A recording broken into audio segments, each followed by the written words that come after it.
Good evening, members of the public, councillors and officers, and welcome to this meeting of the Waverley Planning Committee. My name is Penny Rivers and I'm the chair of this committee. Councillors, should you wish to speak, please raise your hand to indicate, and please operate your own microphones. Keep them on mute when you're not speaking. May I ask that questions are kept short and to the point. And I'd like to remind ward councillors to sit separately from the committee while that application, the one in their ward, is being considered and voted on by the committee. You must be in this room to listen to and furthermore to attend to the whole debate in order to vote on each application in its turn. So we have now agenda item number 1, apologies for absence. Kim. Thank you, Madam Chair. We have apologies from absence from Councillor Julian Spence, and we have Councillor Jerome Davidson in attendance substituting.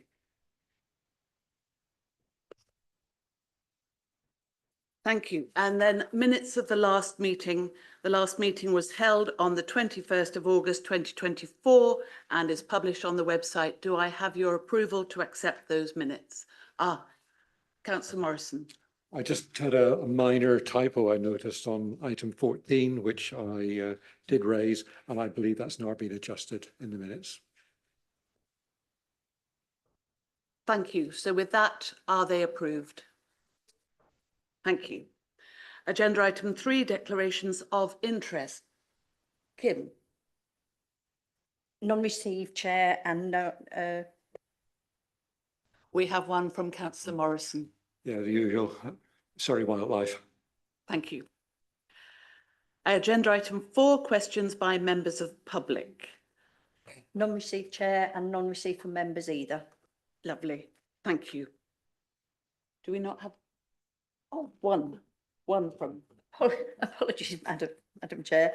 We do have a question submitted by Councillor David Beeman and included in the agenda pack. To date, I haven't got a response, but I don't know if the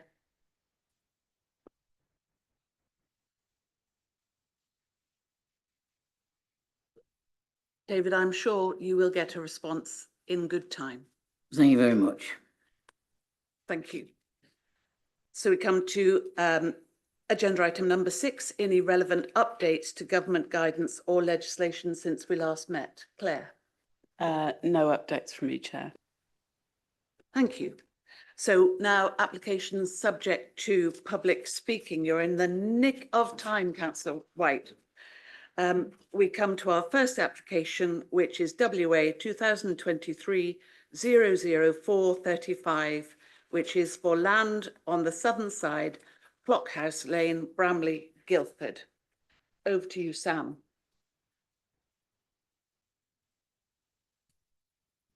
Thank you, Chair, and good evening, members. The first application under consideration at committee is land on the southern side of Clockhouse Lane. The planning application seeks to erect 2 detached dwellings of a contemporary design on an undeveloped hillside field within the Greenbelt outside settlement and within the Surrey Hills National Landscape and AGLV.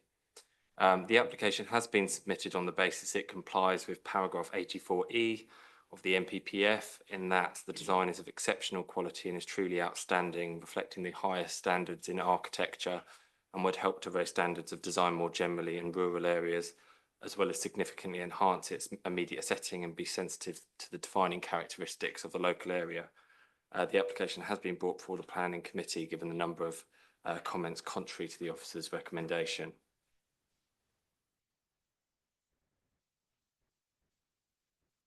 So the application site measures 4.55 hectares and is located on the south western end of Clockhouse Lane with Bramley settlement to the southeast.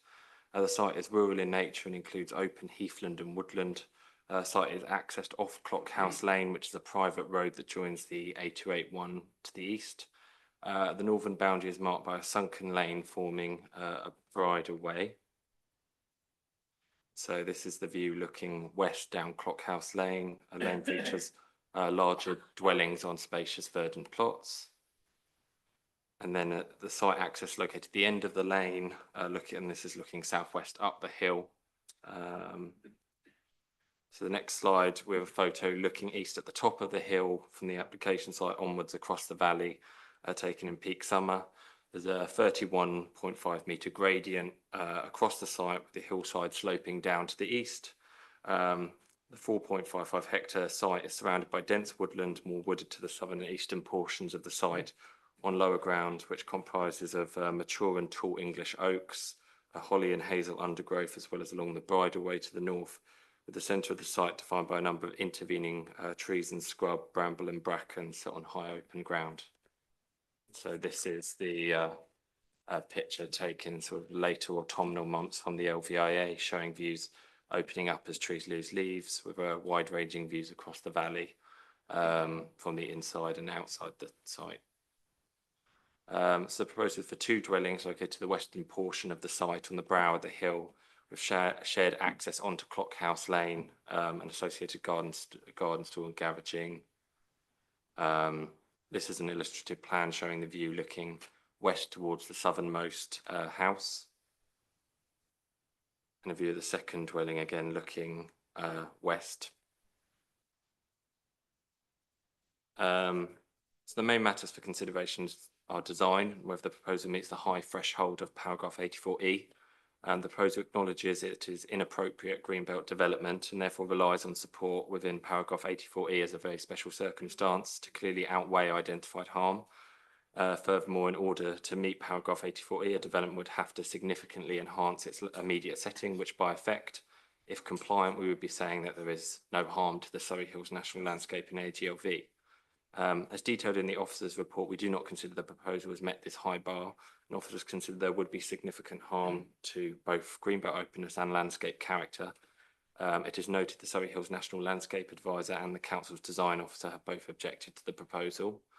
The Council was not part of the design review process, and the panel chosen, the design review panel, is not a design panel the authority is familiar with.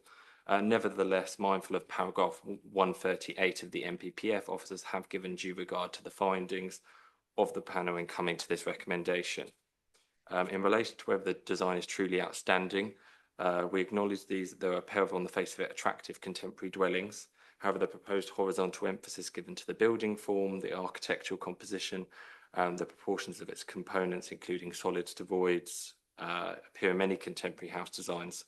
So too does the use of local external building materials and those of muted colours. The panel reports also do not provide clarity on a number of issues, primarily how 2 dwellings would be appropriate for the site, when previously in the first report they had stated there was a danger. The similarity between the 2 dwellings dilutes the design, and how a design that can be so easily replicated could be considered truly outstanding. Officers also are unconvinced with that the proposal would significantly enhance its setting. To significantly enhance an open and developed hillside field within a landscape afforded the highest state of protection under the MPPF is a very high bar. To then add just not 1 but 2 substantially large dwellings to this landscape, we do not feel speaks of a scheme that's focused on significantly enhancing it. In the report, we raise a number of other issues as well.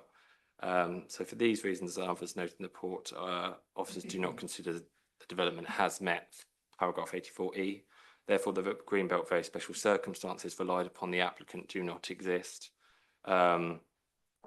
Officers will also state that if the design were to be considered paragraph 84E compliant, this is not a very special circumstance alone to clearly outweigh greenbelt harms. If this were the case, the government would have included paragraph 84E within the list of MPPF greenbelt exemptions. It is a matter of fact and degree, and the proposal for not 1 but just 2 homes further adds to the visual and spatial harm. In addition to these identified harms, it is major development as defined within the MPPF, and therefore an affordable housing contribution is required. This would be in the form of a commuted sum. This has not been sealed and therefore also weighs against the proposal. For these 3 reasons, officers are recommending refusal of the planning application. Thank you, Chair. Thank you, Sam. We have 3 speakers on this application. The first is Mr. Long. Mr. Long, if you would introduce yourself, And then when you start speaking, you have 4 minutes.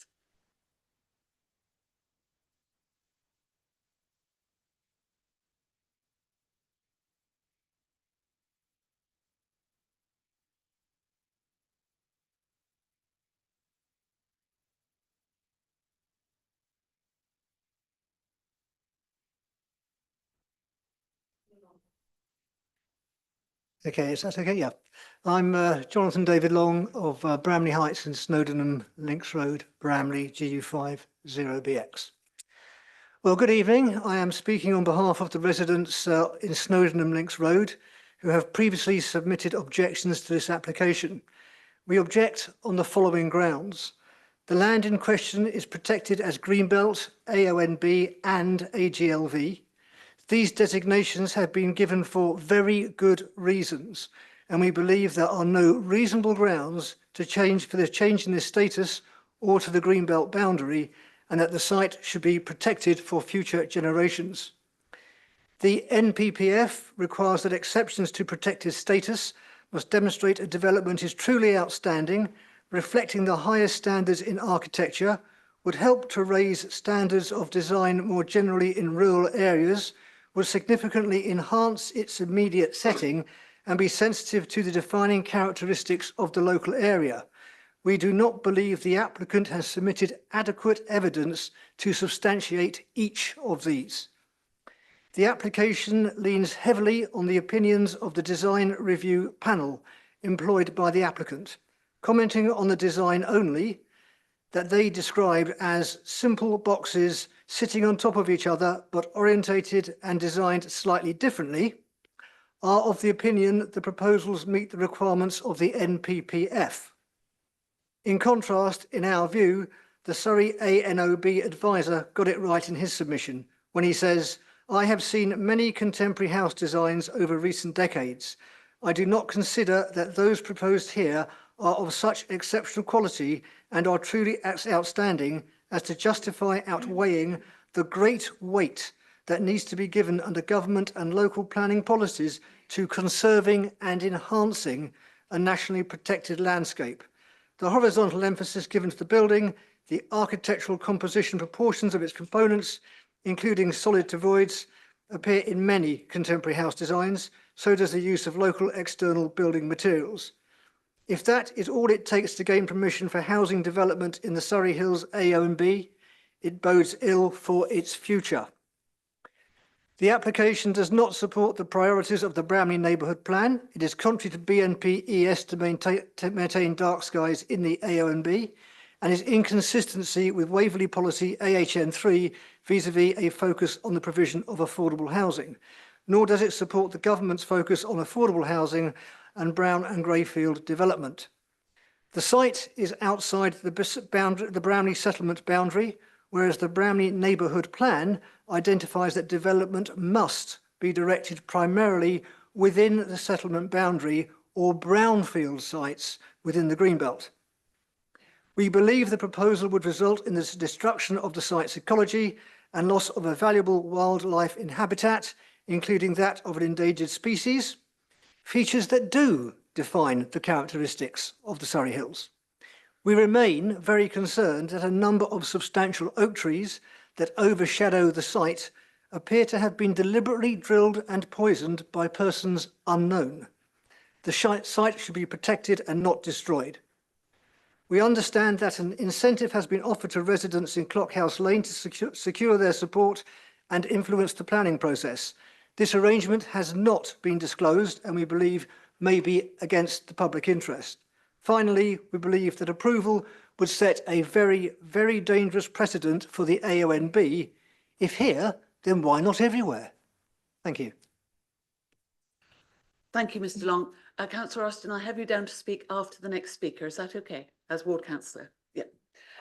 So now we have Janet Long to speak.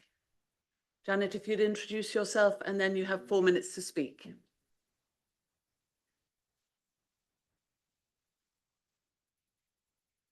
Good evening, councillors. I'm Janet Long, Planet Consulting, here to speak in support of the application. Good evening.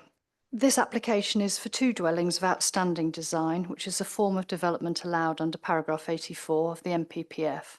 Having passed the outstanding design test, the scheme can be considered to demonstrate very special circumstances required for development in the Greenbelt. We'd like to point out that Waverley, you as councillors have previously supported a number of developments under paragraph 84 and its previous iterations, paragraph 55, 79, etc. This has included substantial new dwellings in Brooklands Farm, Bramley, land at Maryland's Ewhurst, Shamley Farm, and the Aviary in Munstead, to name a few. 3 out of 4 of these lie in Greenbelt and the AONB. This would not be setting a dangerous precedent. That precedent has already been set. However, in the case of this application, we believe your officers have made an error in their assessment, as they've come to their own conclusion that the design is not truly outstanding and are recommending refusal. This is an assessment contrary to the design review panel consulted as part of the proposal, where the work included a site visit, 2 rounds of meetings, and advice on changes required to improve the original proposal. As a result of changes, the final conclusion is that the design is truly outstanding. Whether or not the design is considered outstanding, we don't believe is up to the discretion of planning officers, but rather should rely on the conclusions of the independent design panel, which is made up of 6 qualified architects, landscape architect and planning consultants. We think this should take precedent over non-architecturally qualified planning officers. It's the case that the MPPF requires the council to listen to design panels, and the framework specifically states, in assessing applications, local planning authorities should have regard to the outcome from these processes, including any recommendations made by design panels.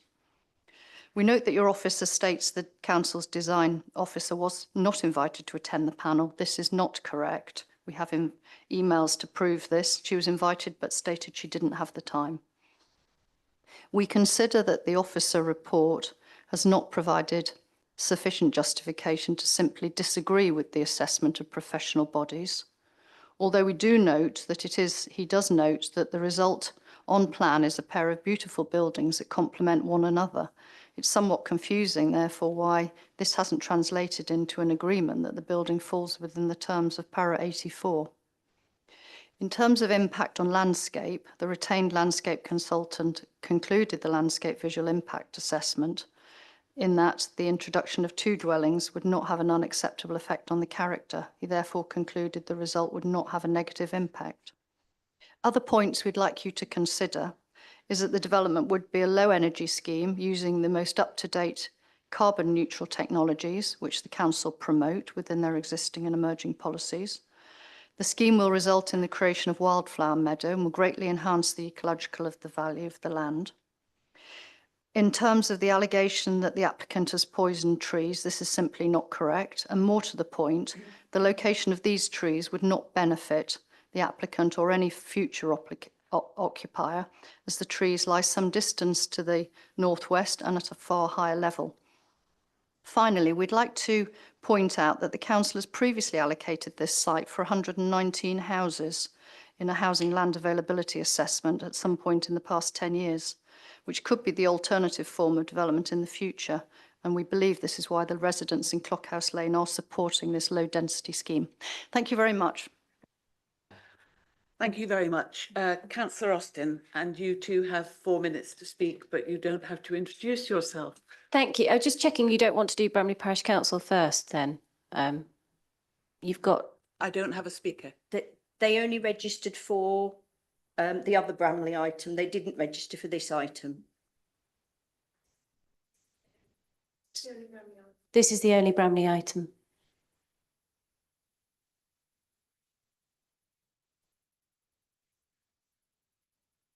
I was informed that Councillor Stuart Payne was attending for 7.4. That's Hambledon Parish Council. Okay, that was the one that I got the email to say. That was the number they gave me. Do you want to clarify? Did you send the email? Okay. Sorry, would Bramley Parish Council be allowed to speak in this instance? Using chairman's discretion, Should you wish to speak for 4 minutes, please come forward, introduce yourself and speak.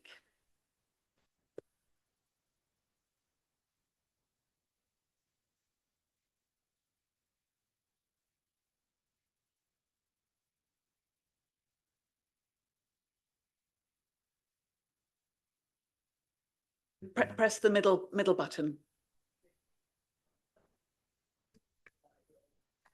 Good evening, I'm Francesca Stern and I'm Chair of Planning for Bramley Parish Council. Thank you for giving me this opportunity to speak. I think there was a bit of a hiccup in communications. I did prepare a spiel, but I strongly endorse everything that Nigel Long has said on behalf of the residents of Snowdon Links Road. The site in question is outside of the settlement boundary. It was carefully considered in the formation of the Bramley Neighbourhood Plan, which was wholeheartedly approved by the majority of our residents. It's greenfield, it's AOMB, it's AGLV. It's a lovely location, but it's precious. And the residents appear to have been scared into supporting this application because this site was put forward for under one of Waverley's call for sites over 10 years ago, and it was dismissed for the very reasons that we're objecting to these two houses now. So when it comes to planning, the same considerations, whether it's 2 houses or 100 houses, should appear to be relevant to this site, because these 2 houses, interesting design, but boxes, glass-fronted boxes are not everybody's cup of tea. And to say this would enhance the visual aspect of that site, I think is just nonsense. I mean, the photographs that the officer showed up there just, you know, it's lovely up there. It's rural. It's got the golf course on one side. It's got another completely scenic field behind it. It's, sorry, if I'd switch that off. So, while Bramley Parish Council recognises the environmental ambitions of the applicant and the attempt to minimise the impact on the landscape through design, it just doesn't do it for us. And we would also, as a parish council, be very upset if our neighbourhood plan was overturned purely on the basis of somebody's desire to place 2 houses in what is a very, very lovely location. I have changed what I meant to say here, so I will finish here. Thank you very much for listening to me. Thank you, Francesca. Now, Councillor Austin, you have 4 minutes. Thank you. Thank you for that. As a Bramley resident and dog walker, I know this site well. I'm a regular user of the adjacent Bridleway 475. As you walk up alongside this site on the Bridleway, the feeling is that of wooded rural space, which opens out onto stunning open countryside as you go further uphill. The views from the plateau and in an adjacent field at the top of this are some of the very finest Surrey Hills views over the AOMB that we are so lucky to be able to enjoy. So I completely understand why this application has provoked such a strong response. Throughout this application process, I've been in touch with the planning officer, and having read Sam's report, I'd like to thank him for the time he has clearly spent to ensure Waverley's perspective is accurate and points of concern raised along the way, especially in respect of ecology, sustainability and biodiversity net gain, have been reaffirmed before it came to committee. I think as ward councillor, I know you got a letter, you've had various things through this week. You did get one from the applicant, which I just need to clarify, I think, a couple of points. Firstly, this site, it says, is bounded on 3 sides by housing. That's really stretching reality. One of the roads mentioned, Snowdon Links Road, is hundreds of metres away from the site boundary and a field away. We're talking about an edge of rural location. The houses are widely spaced out. Secondly, I can't evidence descriptions of a place that has run wild, subject to fly tipping, trespasses and other antisocial uses. Other than joyriding, a little bit of joyriding last year on the golf course close by, and the aforementioned poisoning of the trees, which was referred to the tree officer, I've got no evidence of that. There are a similar number of objectors as supporters. So firstly, the supporters. You will know from correspondence sent to you that all 9 Clockhouse Lane residents support this application, which they state are for 2 main reasons. The first is they're concerned about this site being for a larger development scheme with 110, 120 houses being referred to. The second is the applicant has provided an undertaking to Clockhouse residents. He will pay to relay the lane itself, which is a private road designated as a track or bridleway and requires regular repair by the residents. I have also been contacted by a number of people who strongly oppose any suggestion of development on this site for all the reasons above, AGLV, AOMB, etc. For me, it's interesting because these 2 groups have reached opposing conclusions on this application, but fundamentally they're both defending the same perspective, that it's a beautiful location and it should be protected. The Bramley Parish Council highlight the application will not satisfy the requirements of Bramley's neighbourhood plan or housing need. The site's AOMB, ALG, GLV, Greenbelt, it's outside the settlement boundary and is not deemed to comply with paragraph 84E of the MPAPF. I note the planning officer states case law that even if the design had been deemed to be compliant with paragraph 84E, that doesn't mean it overcomes the issue of harm to the Greenbelt. I just cannot see how this beautiful hillside offered the highest level of natural protection could be significantly enhanced by the addition of these 2 large houses. I support the officer's recommendation for refusal. Thank you, Councillor Austin. And now, members, you have a chance to put any technical questions before we come to the debate. Are there any? Councillor Clark.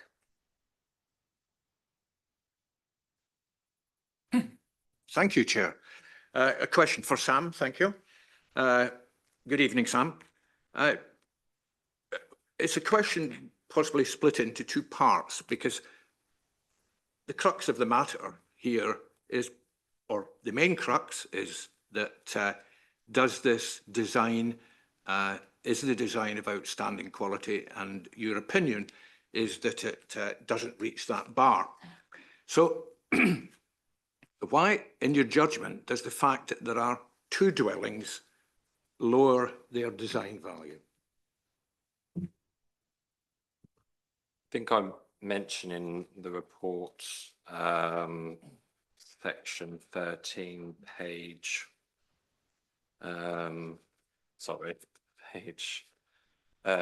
23, that there are comments made in the first design review panel report stating that there's a dangerous similarity between 2 dwellings dilutes the design.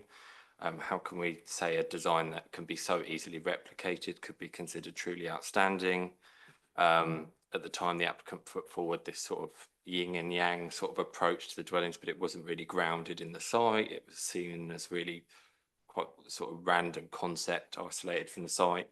And then in the second panel report in March 22, it doesn't really, it sort of glosses over that issue and doesn't really, we don't really understand how they've gone from the first position to the second, because essentially the buildings as we see them now, they still continue to mirror one another. They're still relatively similar in form, angular form. That hasn't changed from the first panel report.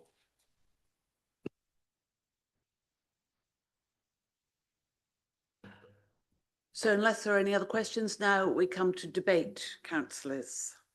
Councillor Rubini. Thank you, Madam Chairman. I am not an architect. I've never been an architect, but I have been on planning committees since about 2003. I've always found that it's not necessarily the technical details that make a superb house. It relies on looking at it and saying, oh, I like that design, I don't like that design. I think this house could look very good in some circumstances, but I don't think it enhances in any way that natural area there. I think when I look at some of these comments in here, Bramley Parish Council actually highlighted the last two, which I agree with. Any development in the AONB and AGLV should enhance the AONB and AGLV, and it is unclear how these new builds in this location would achieve that enhancement, and I agree with that. Secondly, we go on to windows and the amount of glass in this development. We have been saying for some years now that we want to restrict the amount of glass because of light pollution. When I looked at the picture of that, there is a lot of glass facing out.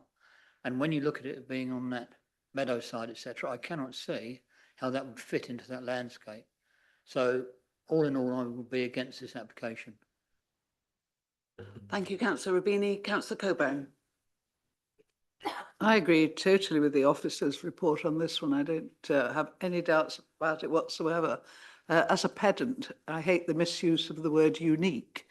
You know, it's either unique or it's not unique. You can't be a little bit unique, like you can't be a little bit pregnant. I mean, some things, you know, you either have to be one thing or the other. And, you know, these are not, we've got to protect the Greenbelt and the AONB. That's our duty. And we have circumstances in which we can look at the area and see whether or not this outweighs the benefit of that's provided by the Greenbelt. And here it certainly doesn't. I mean, regardless of what I think of the design, if you've got two identical houses like this playing against each other, they can't be outstanding with the best one in the world. One might be, but I doubt it looking at them.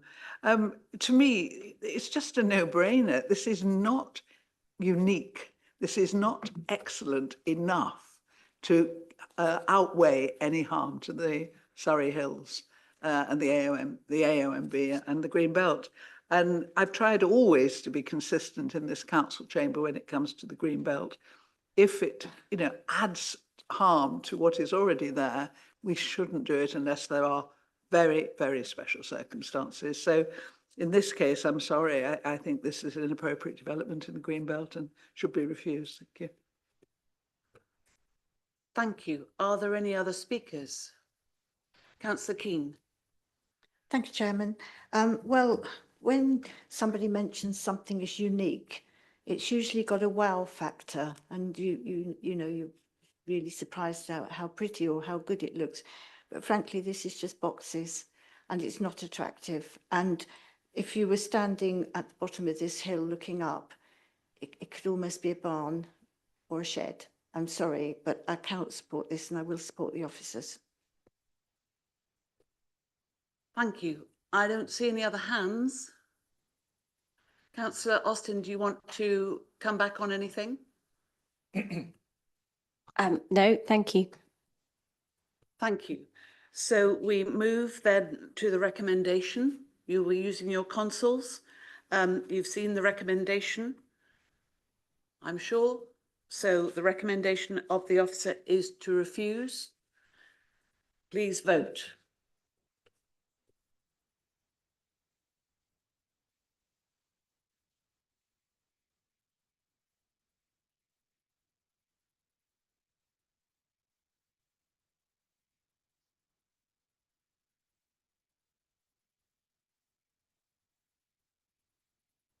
Thank you, Madam Chair. And the results are 10 in favour and 1 abstention. Thank you. So that is carried.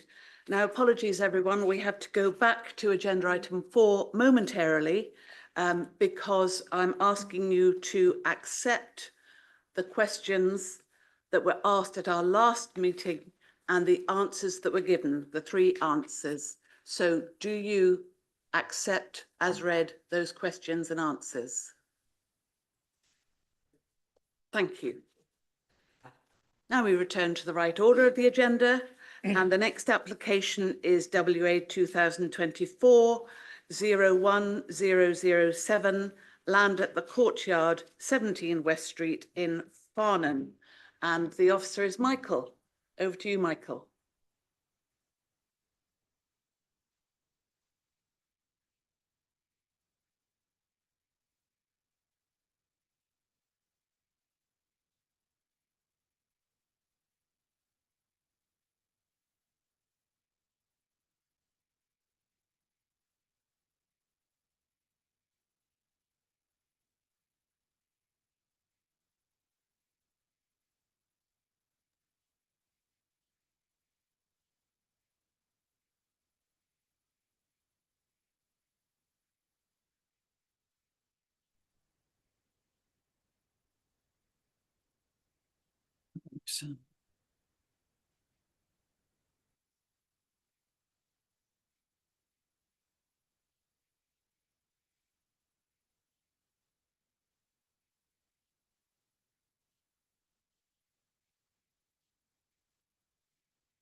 Councillor Ravini. Sorry to ask this, but I was told the other day that while we're in here in planning, we shouldn't be using our own computers and telephones. Is that correct?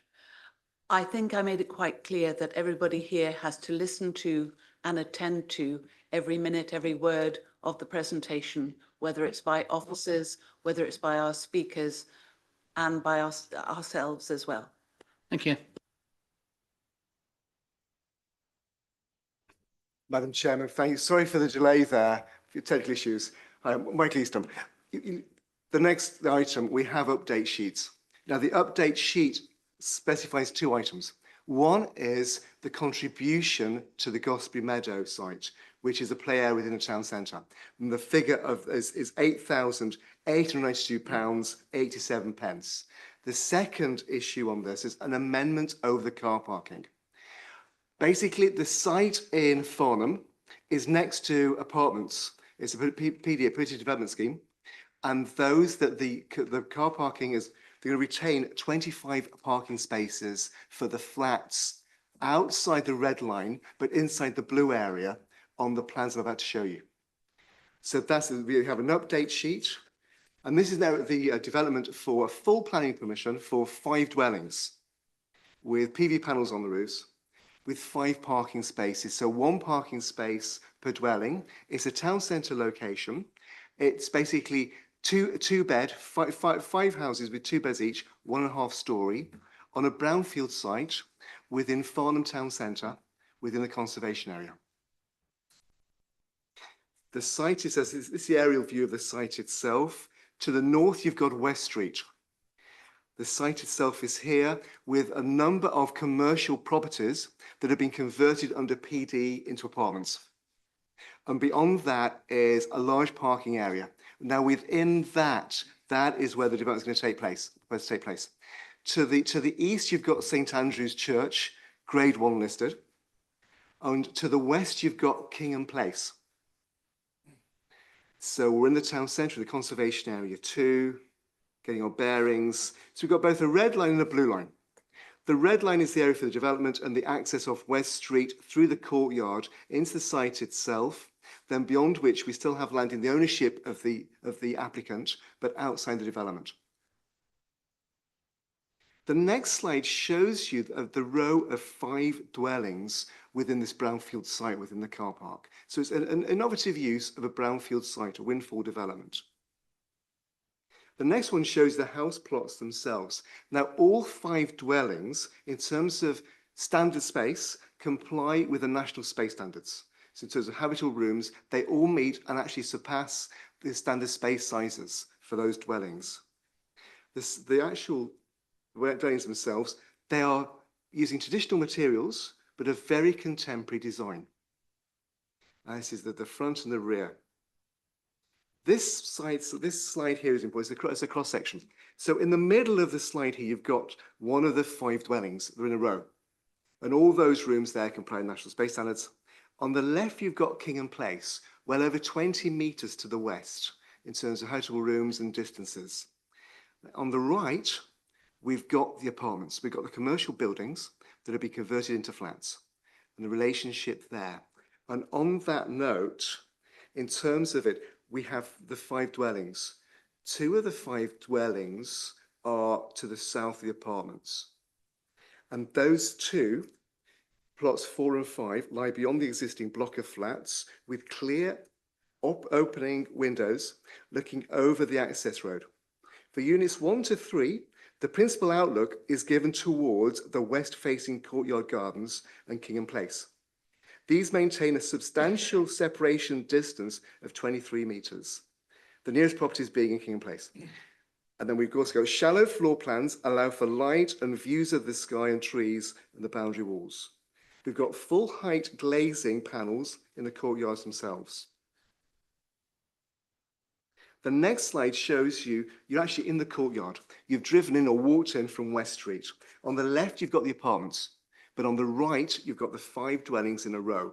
Now, in terms of habitable rooms, none of the habitable rooms have windows facing the apartments.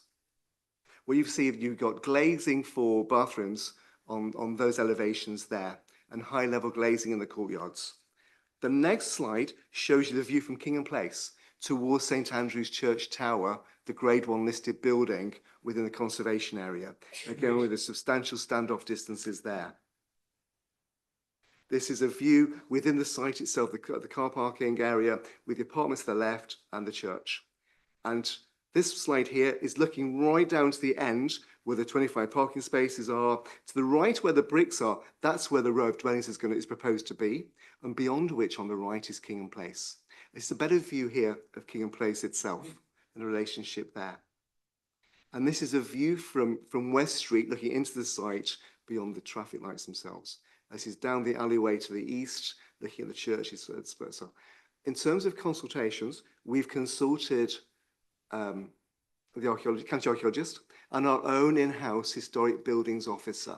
And they said, as a set out in the report, there'll be no harm whatsoever to St Andrew's Church or heritage assets within the town centre from this development. The next slide shows the issues. This is Farnham.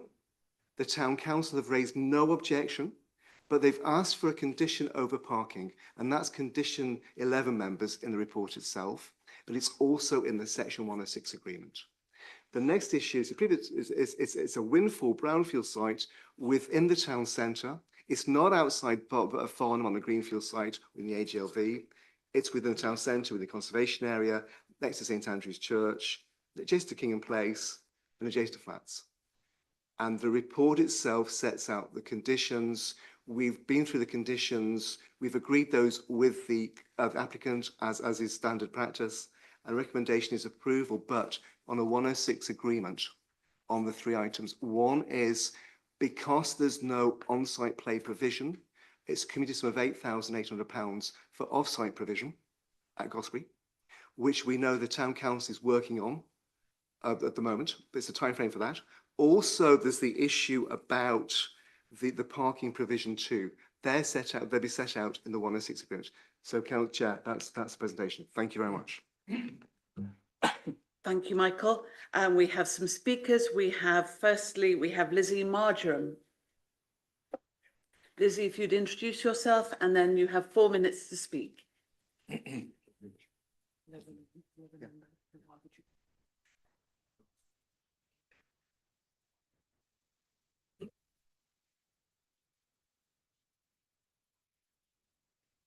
Thank you, Chair.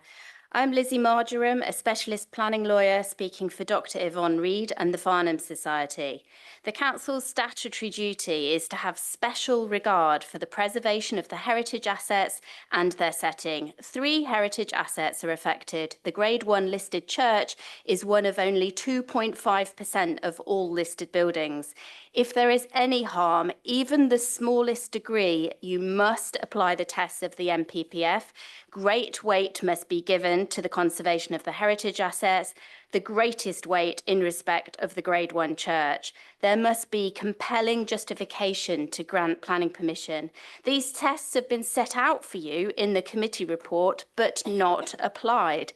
An extract of pre-application advice was quoted by the applicant. It is unlikely that the proposed development would cause unacceptable harm to the character and appearance of the Farnham Conservation Area and the setting of nearby listed buildings.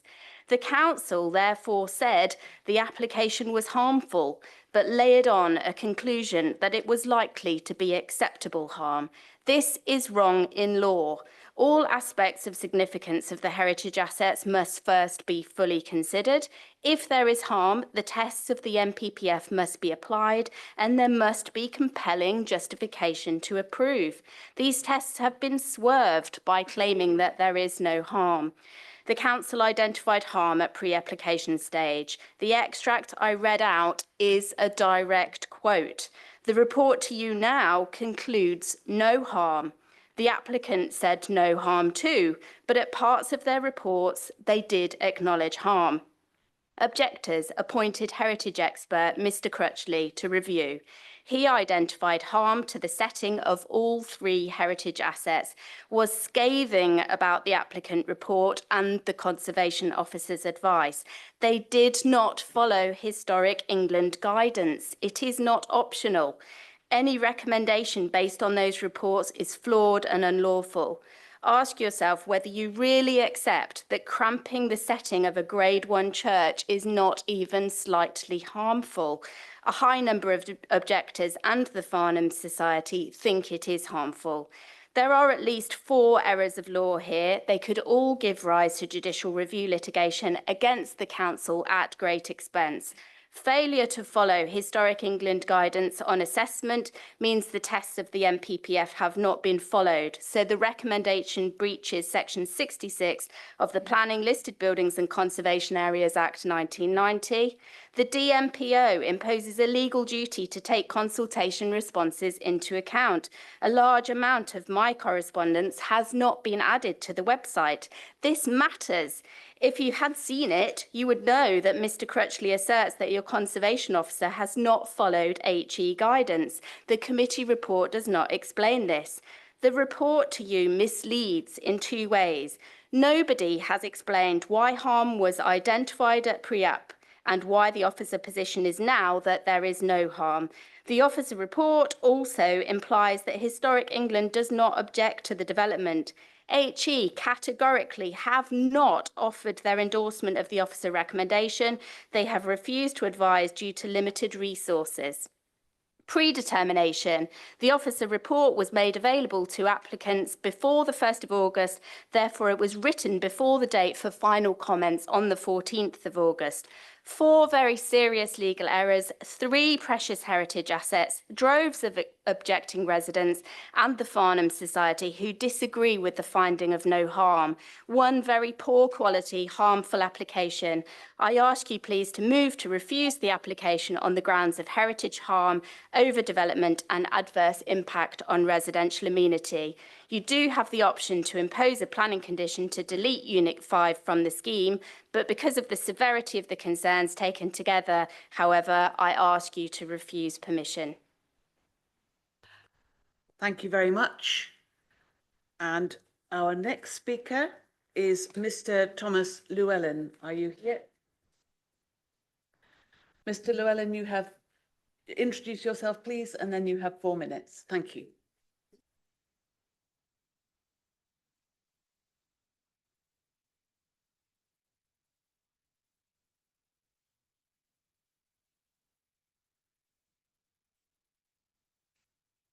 There we go. Good evening, members, and thank you for the opportunity to speak today. My name is Thomas Llewellyn and I am co-founder of Chapter 1 Developments, the applicant for the scheme. We wanted to speak tonight because we don't believe in being a faceless developer, and we think it's essential that you get to meet the applicants. When my business partner, Ashley, and I founded Chapter 1 in 2022, we did so with a clear and ambitious vision to create homes that are not just places to live, but beacons of sustainability. Our approach is unique and innovative, aiming to set a new standard in the delivery of new homes. Our company name, Chapter 1, is no coincidence. It reflects our deep commitment to writing the first chapter of a new sustainable world, a world that we all aspire to shape. Since acquiring the Courtyard in June 2023, we've been hard at work transforming the existing vacant office buildings into 23 sustainable apartments. These apartments are nearing completion and will shortly make a meaningful contribution to the local community by providing much needed quality sustainable housing. As part of the application scheme before you, we will use new and pioneering sustainable technologies. Over the summer, we presented these at the Farnham Sustainability Festival in Gostrey Meadows, and we received overwhelmingly positive feedback from the community. Many people reached out to us and our suppliers for more information on how to enhance their own homes. At the initial design stages of this application, we worked to align the design with your neighbourhood plan, which identifies a requirement for smaller two-bedroom homes to meet the demand from new and older downsizing households as well as younger families. Our proposal, presented before you, seeks to deliver this by providing 5 high-quality two-bedroom homes on a brownfield site in Farnham Town Centre, complementing the area's character. We have engaged in extensive discussions with officers to evolve the proposals. All dwellings are designed to meet and exceed key housing design standards. A combination of front and rear courtyards provides private amenity space for all homes. Your officers have supported the proposed design approach, which reflects traditional forms in a contemporary manner. This represents an informed response that seeks to address the various site constraints whilst respecting the sensitivity of its surroundings. The proposals have been supported by both the Heritage Collective's Heritage Report and your Historic Buildings Officer, who has assessed that the proposals would cause no harm to heritage assets, of most relevance being St Andrew's Church and the wider Farnham Town Conservation Area. Historic England has no objection to the application. The proposed cycle and car parking provision is policy compliant, and more than sufficient car parking, 25 spaces, is retained within our site ownership for the neighbouring flatter development scheme that we're currently building out. Surrey County Council highways support the scheme subject to conditions. The scheme has been carefully designed to protect the amenity of neighbours. The window details of House 5 have been carefully configured through a combination of window placement and external louvers so that future occupiers cannot look into the neighbouring properties in Kingham Place. Central to the development is ensuring the highest standards of energy performance, achieved through implementing all-electric technology into each dwelling. The orientation of roofs, for example, designed to maximise solar energy capture, is crucial for powering our innovative hot water and heating systems. Our progressive approach aims to reduce residents' bills and empower them to embrace a zero-carbon lifestyle. I warmly invite all members to visit the Courtyard to see this industry-leading sustainable development that we're creating. We hope to inspire a movement encouraging other developers to prioritise sustainability over profit and also to empower you as council members to champion these exemplary sustainable schemes. And finally, the proposal is considered to align with the development plan as a whole, and we therefore respectfully request that members approve the application in line with the officer's recommendation. Thank you. Thank you, Mr. Llewellyn. I'll say that properly next time. And we now have ward councillors. I can see that George Hess, ward councillor, is ready to speak. So, George, you have 4 minutes. Good evening, Chair, officers and members. I hope you can hear me all right. I'm George Hess, and I'm speaking this evening as Castle Ward Councillor to voice my very strong objection to the planning application for 5 townhouses at the Courtyard, West Street. When the scheme to convert the Courtyard offices to 23 apartments came forward some time ago and currently still under construction, these additional houses were not on our radar, and at that time, all seemed fine and well. But this application now proposes shoehorning 5 houses onto the site, changing the situation completely. My main objection concerns the serious overlooking of Kingham Place residences and harm due to the very close proximity of the proposed houses located hard on the adjoining boundary wall. The principal windows appear to face the wrong way and would be less problematic if they faced into the courtyard. The far side of Kingham Place is 20 to 23 metres away, but the master bedroom window of house number 5 is a mere 3.9 metres away from bedroom window of number 11 Kingham Place, and I do not believe the proposed fixed vertical louvers will work to provide full privacy. And the master bedroom window of house number 4 is just 7.45 metres from the bedroom window of number 11 Kingham Place, and number 10 Kingham Place next door is not much better off. Waverley's SPD October 2010, section 8.1 states, the location of windows, especially to principal habitable rooms, is critical to ensure that overlooking does not occur and therefore reduce the neighbour's privacy. The general rule of thumb is that there should be a distance of at least 21 metres between proposed windows and those of neighbouring properties. In addition, relevant parts of Waverley's Safeguarding Amenity Policy, DM5, states development should avoid harm to the amenity of future occupants and existing occupants of nearby land, buildings and residences, including by way of overlooking. And to emphasise the shoehorning in of these houses, Policy DM5 also says, where an area of private garden is proposed for the exclusive use of a dwelling house, this should be at least 10 metres in depth and the width of the dwelling. As the gardens of these houses are in the region of 5 metres depth and are not the width of each house, they don't comply with DM5. Statutory consultee Surrey Highways required proof that an online grocery box van could turn within the courtyard and exit onto West Street in forward gear. The proposed solution to paint a yellow grid will not work if any vehicle guerrilla parks on that grid.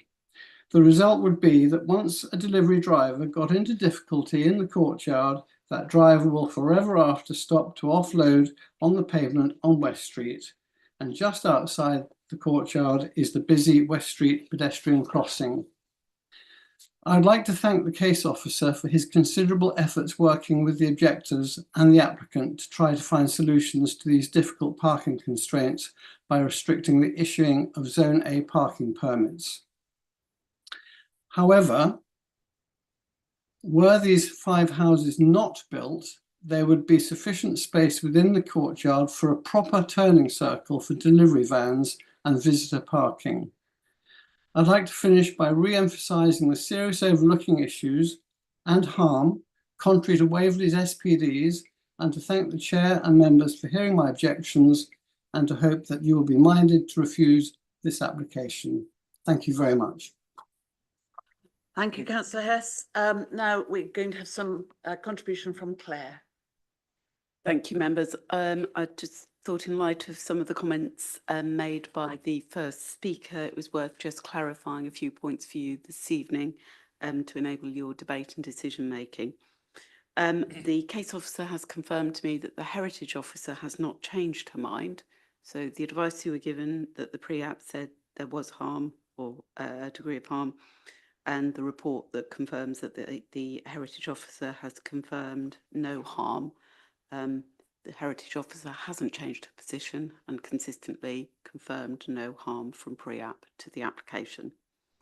On the matter of sharing of report, the case officer has, as is normal practice, shared the proposed conditions with the applicant in advance of the committee report going to publication. There is a suggestion that you could delete one dwelling by condition. This is full application. You can't redesign a scheme by deleting a dwelling by a planning condition. And then finally, I'd just like to confirm what Historic England have said. So in their letter to us on the 22nd of July, and there has been backwards and forwards correspondence with them, they have concluded that we, just as my computer comes off, sorry, we have carefully considered the additional information that you've provided, because we've been providing additional information as the scheme has evolved, and seeking comment stroke response from them. But they go on to say, but we think that Waverley Borough Council capable heritage team are well equipped to assess the development proposal, and that we would add little value in this case, and therefore they have not made a judgment on the harm on the setting of those listed buildings. So members, I just hope those points of clarification will assist you in making your decision this evening. Thank you, Claire. So members, do you have any technical questions to ask Councillor Rubini? Yeah, thank you, Chair. Parking.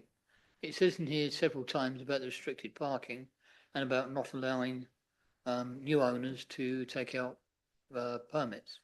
Perhaps the officers could just, I don't know that particular part of Farnham for parking. I know it is. Perhaps somebody could just explain to me why there is this parking problem there.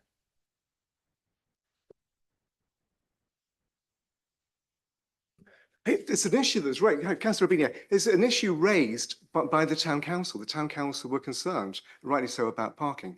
So we've looked at it, and that's why we said basically there are 25 spaces to serve the apartments, and there are 5 also to serve the dwellings. But basically, we want to put something in place also restricting further applications of parking permits. And that's where we're going down this route in the 106 of restricting that, so they can't go for additional parking permits within the town centre. It's something that the town council are adamant about. We've worked with them on that.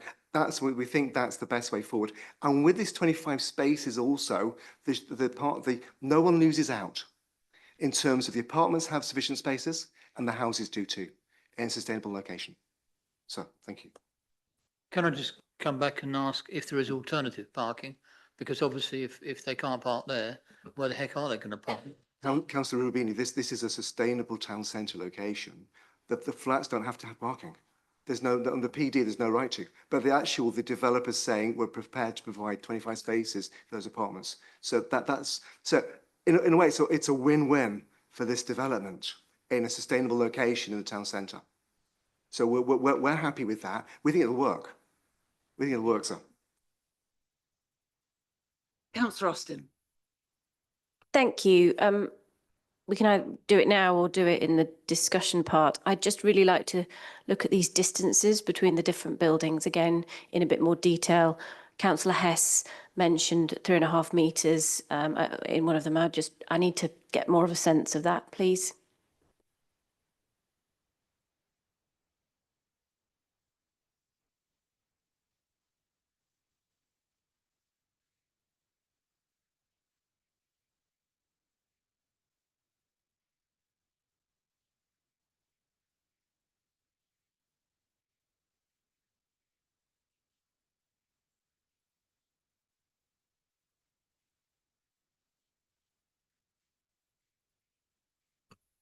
This slide itself, the committee, Councillor Austin, the committee report sets out all the distances quite clearly.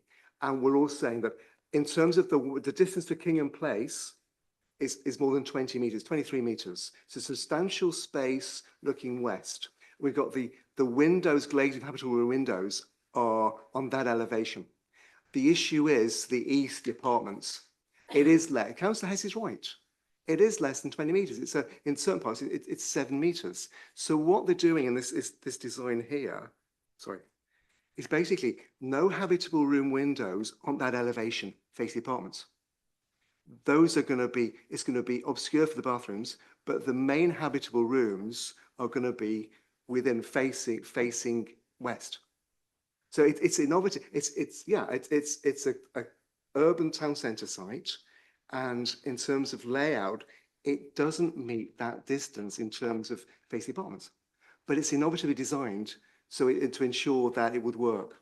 In terms of the room sizes all exceed standards, and we're convinced that the fenestration and lighting would work as well. But that distance isn't achievable on that site, Councillor Austin. It's not. Thank you. Could I possibly look at the cross-section one again? Sorry, I just can't read it on there, so I'm just trying to... That is basically one of the 5 dwellings. So it's, imagine that there's a row of them. It was like a terrace of contemporary design houses. So basically we've cut down through it into it.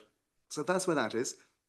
Then you've got the apartments here in the commercial building. So that's 7 metres there. Yes. Okay. Okay, that helps me. Thank you very much. Okay. Councillor White. Yes, Chair. I wonder if I could ask Michael, do you have a layout plan that we can put up on the top? Thank you. Oh, gosh. Councillor, does that help? So basically, these are the five. These are the five dwellings, 1, 2, 3, 4, 5. This is the sort of the small courtyard areas at the back. So here you've got the apartments in this building here. They're currently being, it's a commercial building, can be converted into apartments. So the first 3 dwellings here are opposite the apartments. And 4 and 5 aren't. 4 and 5 are facing the car park and the wall and towards the graveyard of St Andrew's Church. So from there, and then your relationship here with Kingham Place, the dwellings here, from number 11 all the way around to number 1, Kingham Place. And those distances here, Councillor, are 20 plus metres on that elevation. Not to number 11. Number 11, no. So yes, sorry, yes. Sorry. Oh, sorry. Thank you, Councillor Hess. I didn't see your hand raised at that point. Councillor Rubini, are you now going to discuss? No, could I just come back on a technical question? Yes, thank you. Which appears in that diagram. I may be wrong. I don't know what regulations you have in the town centre about lighting, but looking at the plan, you've obviously decreased the amount of width in that road, and I'm concerned if there isn't any lighting, and I didn't see any in the other view. It shows me any lighting up there, and it may be dark. I just wondered if there are any plans for lighting up there.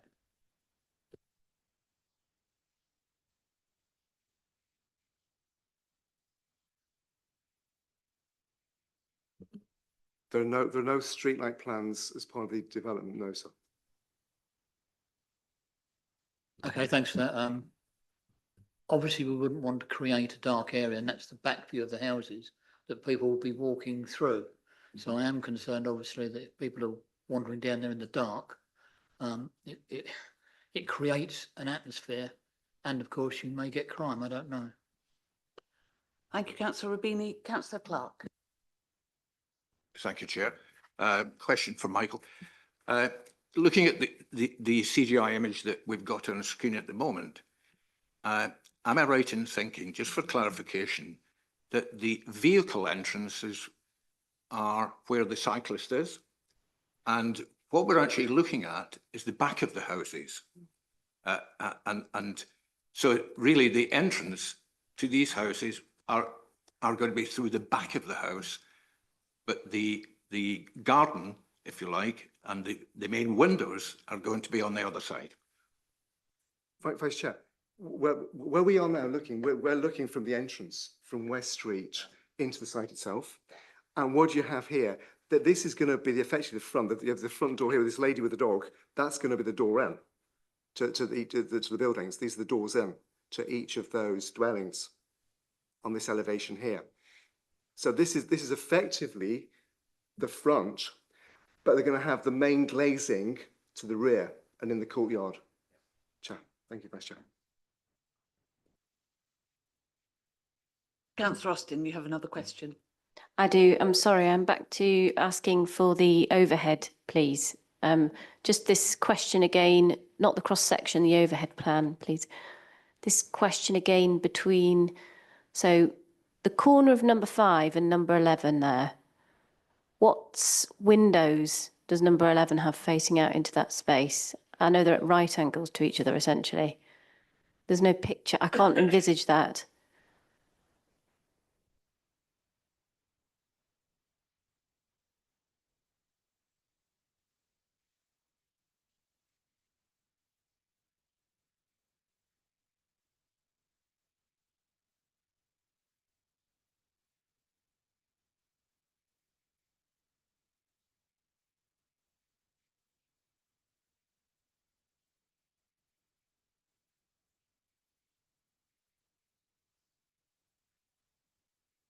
Thank you, Claire. This is the floor plan of each individual dwelling will be identical. So in terms of that, what we're looking at here in terms of King and Place, you're going to see the relationship there between the ground floor, first floor and roof plan are the same. So the relationship there, the only one you're going to have is going to be the ground and first floor. The ground, you've got the kitchen diner. And on the first floor, you've got, is it bedroom 2 with windows in. But then you're going to have the oblique relationship between that and number 11. If we go back to that relationship there. So what is this and where it is? Basically, you won't be able to sort of overlook the actual property. You can where it is on those, on the ground and first floor, if that helps. On that basis, all 5 plots are identical.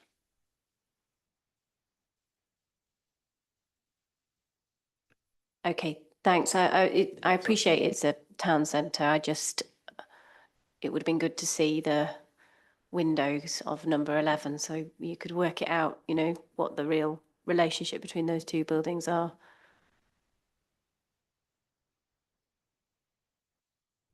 Thank you. So let's move to discussion if there are no other questions. Councillors, the floor is yours.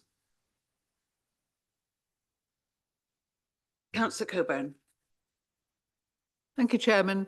Yes, I mean, it is tight, but then it is town centre. And when King and Place was developed, we had all the same arguments about that. But if you get up the block plan again, you can see the density that we have round here. You know, this is West Street's our main sort of, well, it used to be our main sort of shopping centre going through, and it used to have a spine going out of East Street. And then these are the alleyways off that we protected for a long time, but they're no longer capable of being protected. Yes, we have a certain amount of freedom as to what we can do, but we are being told now that we need even more houses than we thought we needed. And we have a choice. And, you know, I think this is innovative. I think it's a good use of space. Yes, I'd prefer more parking. Yes, I prefer all sorts of things. But, you know, given where we are, I think this will make a small contribution to the numbers in the town. You know, I'd rather have this than a high rise, which is going to be our alternative if we're not careful.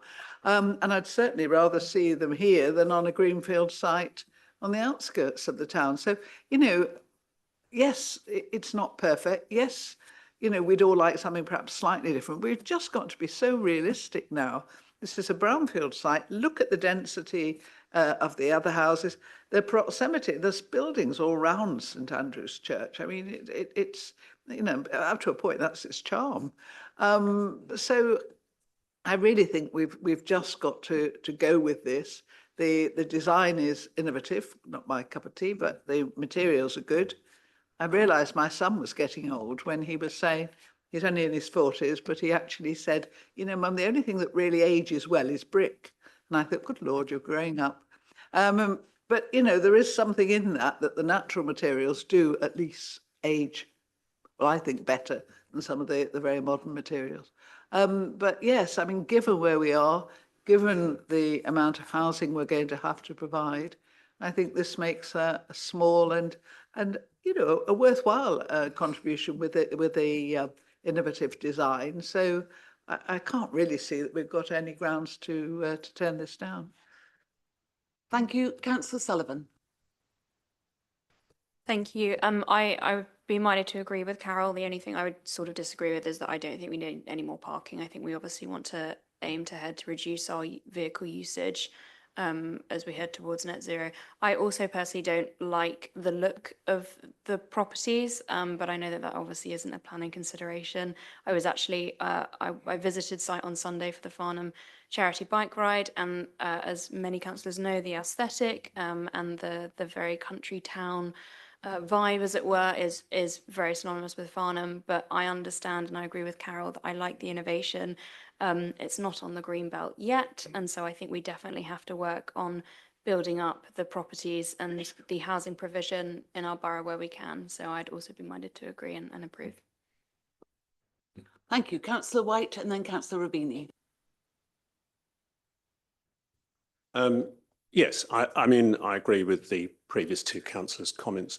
I was initially minded to think it looks a little bit top heavy, and that perhaps reduce from 5 units to 4 units.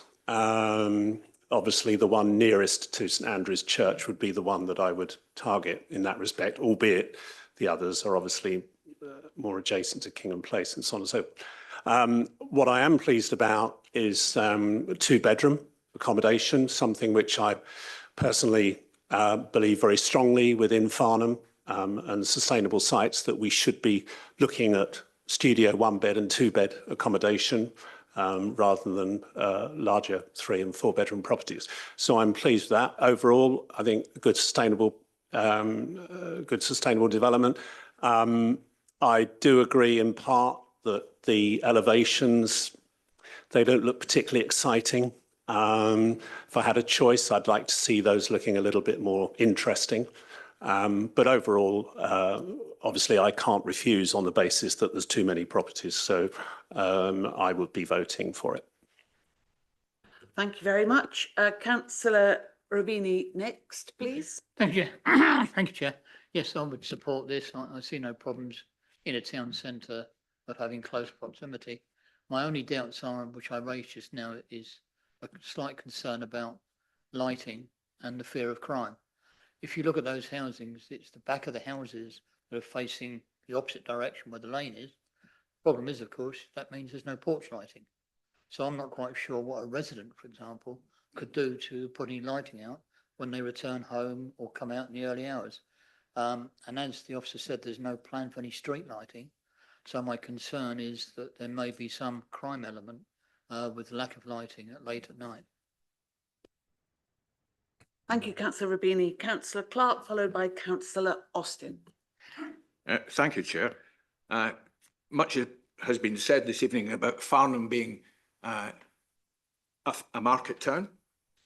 It is, and one of the benefits of being a market town is that there are a large number of courtyards, alleys and lanes. And the benefit of these are that the developments can take place within them, and many, many have. And this location is so sustainable, you fall out of bed and you're in the town centre. And I think new dwellings will contribute to the life and vibrancy of the town. Thank you. Thank you. Councillor Austin. Thank you. After all the questions about meters of space, I thought I'd just confirm. I think it's great we're offering 2-bed houses here. I think the density you can see looking from this plan is appropriate for the area. I'd much rather we were building infill brownfield sites than greenfield on the edge of town. So pragmatically, this is a good design. I don't even mind the design. I've got concerns about that number 5 and number 11, I have to say, but I will be supporting the application. Thank you. I don't see any other hands. Not depriving anybody of speaking. So shall we come to the recommendation, which you have printed in your agenda? I beg your pardon? Has he? Yes, he's councillor. To come back. Okay, Councillor Hess, would you like to sum up and answer any queries that you might have? That's very kind of you. I didn't expect that. Well, there seems to be a general support for this amongst members, which I have to respect. But I still remain very concerned about supermarket vans not being able to turn and come out in forward gear onto West Street. And I'm even more concerned about the overlooking. There was a query earlier, and I tried to find a hand up symbol to put my hand up. I couldn't find it on my screen. Just to say that the windows of number 11 at first floor and number 10 are in fact bedroom windows, just to answer any doubt about that. So the proximity of house number 5 and house number 4 is very, very close. So I am really concerned about the overlooking issue. There are Waverley policies that state that there should not be overlooking, that distances should be greater, and the distances that were quoted by the case officer were correct, but taken to the far side of Kingham Place, where there are some houses, but not taken to these near houses, numbers 10 and 11. So it's a little bit misleading, if you don't mind me saying, with due respect. But I think that the people in Kingham Place, particularly the residents of number 11 and number 10, are going to be really distraught about this. So I can't really say more than that. I leave it to members to vote, but thank you very much for the opportunity to come back. Thank you. Thank you, Councillor Hess. So we do now come to the recommendation that you have in your agenda. I didn't intend to read it. So when the lights show, please vote, and the recommendation is it should be granted.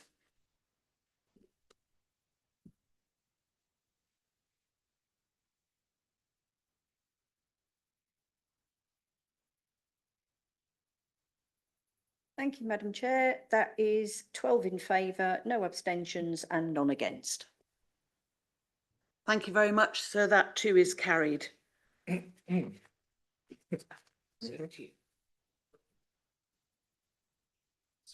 get that.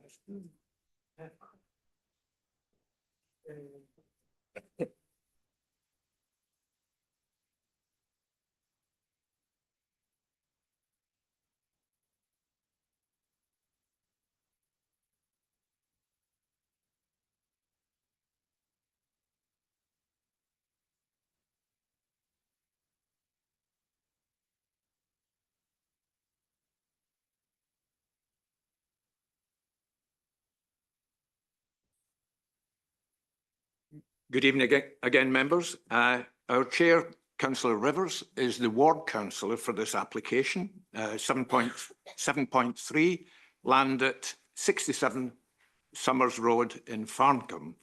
So Councillor Rivers has excused herself for this application only. The officer who's going to present to you is Ninto Joy. It's his first time addressing the committee. So welcome, Ninto. Please go ahead. Thank you, Chair, and good evening, members. So this application is an erection of single and two-story extensions and alterations following demolition of existing attached garage and utility room. The site is located on the northwestern side of Summers Road, right opposite to the Farncombe Cricket Club. There's also an existing railway line which passes through the rear of the property. So a proposed site plan showing the layout of the roof being hit and the surrounding neighboring properties. The image on the left shows the view of the existing front elevation looking northwest from Summers Road, and image on the right is the view of the existing rear elevation looking southwest from the existing rear garden.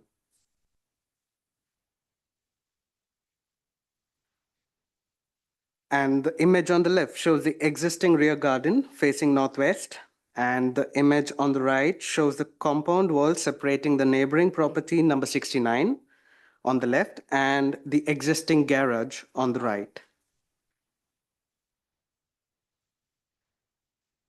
The neighboring properties potentially impacted upon as a result of the proposed development are the adjoining semi-detached dwelling house number 65 to the southwest and number 69 to the northeast.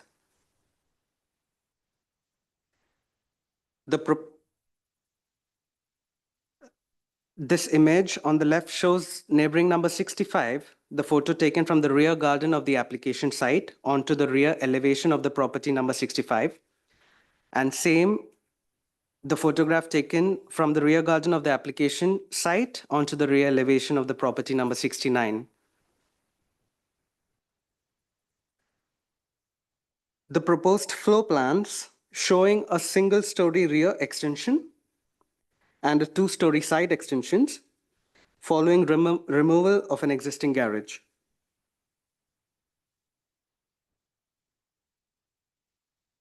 The proposed roof plan showing the roof being hipped on the side extension and a flat roof on the proposed rear extension. The proposed elevations of the extensions that would be constructed with matching materials to that of the existing dwelling.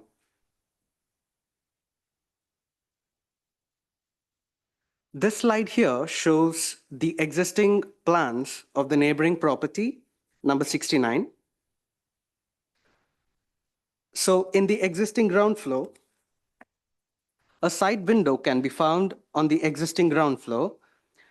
That is the kitchen. The proposed drawings as per the application side indicates that the single-story extension would not breach the 45-degree rule to the center of this window. And in the first floor of the neighboring property number 69, a small side window again can be found on the first floor. However, this room does not serve as a habitable room, and hence loss of light will be less important.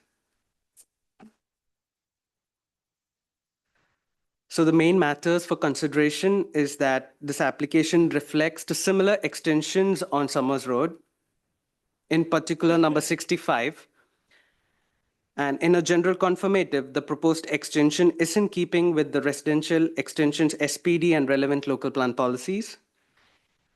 The impact on residential amenity and design impact on visual amenities, the issues has been addressed in the planning officer's report. Therefore, officers are recommending approval for this planning application. Thank you, Chair. Thank you. Ninto, a good performance, debut at the committee. Thank you. We don't have any parish councillors to speak on this, nor ward councillor, but we do have two public speakers, one objector and one supporter. We'll start with, now I have listed here two objectors, Mr. and Mrs. Mike Nicholas. Which is going to speak? I can see that you're Mr. Mike Nichols. If you can introduce yourself and perhaps give us an indication of why you're speaking, and you have 4 minutes from when you start. Thank you. Yes, thank you, councillors. I am Mike Nicholas.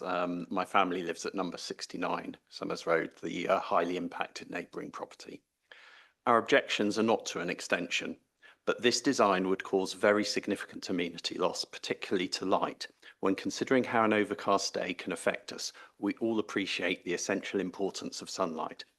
Our kitchen, also containing our only dining area, is the focus of family life and an important workspace. The southwest facing window and glazed door, in the same position since the house was built, provides the only sunlight to this room in winter and over 75% of it in summer. The other window faces northwest. The proposal places a two-storey wall south of our window, blocking the sun. This would nullify the original placement of 69, stepped back from 67, to purposefully allow sunlight to the rear room. In addition, the eaves and guttering of the rear two-storey extension are placed to directly overhang our window, further blocking light despite there being less impactful design options. This contravenes God 5, TD1 and DM5, but the officer's report does not even mention the two-storey extension's sunlight impact. For sunlight, the 25-degree rule applies for windows 90 degrees of due south. The second storey, in particular, fails this for our kitchen window. The 25-degree rule is not addressed in the officer's report. The report refers to the 45-degree rule, but relies on the application drawings showing a single line. Waverley's guidance clearly explains the need to draw two 45-degree lines, and when applied correctly to our window, the development fails this test. The officer's report implies a 2-metre boundary fence would affect amenity in a similar way to a two-storey extension, which is clearly incorrect. Given the very significant impact on our sunlight, also emphasised by a light surveyor, We ask the committee to consider requiring more detailed tests such as vertical sky component and annual probable sunlight hours. The Hollis report is not a full assessment and these tests have not been carried out. Though the onus is on the applicant to demonstrate plans do not undermine amenity, you have not been provided with this evidence. The basic tests fail. The side and rear two-storey extension walls would be only 75 centimetres from our boundary, but with eaves and guttering, the true separation would be nearer 50 centimetres.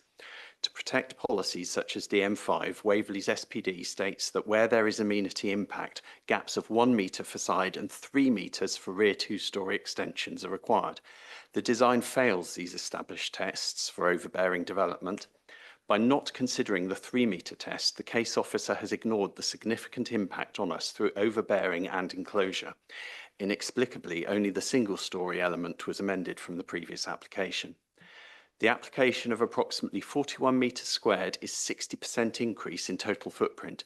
Our compromise, just 7 metres squared less, would match the smaller extension of 65, its attached semi, where the 1 and 3 metres rules were correctly applied. Number 73 are doing a smaller two-storey side extension with a 1 metre separation to the boundary. These are the only recent extensions on properties facing the park. Also, older extensions, including our smaller one, have left a 1 metre boundary gap and none blocked neighbours' light. At least 7 objections were made by residents of Summers Road. There was just 1 in support. 9 objections are within 250 metres of the property, whereas 7 in support are over 500 metres away. 19 Waverley residents, 12 in Farncombe, objected due to terracing, loss of light and concern that the clear breaches risk the integrity of Waverley planning guidance for all borough residents. As discussed in planning policies, good design protects amenity of sunlight, street character and guards against overbearing. We respectfully ask that you reject this application so that a design that better protects amenity can be found. Thank you. Thank you, Mr. Nicholas. That was perfectly timed. Our second speaker, who is in support, is Crowell Malkin.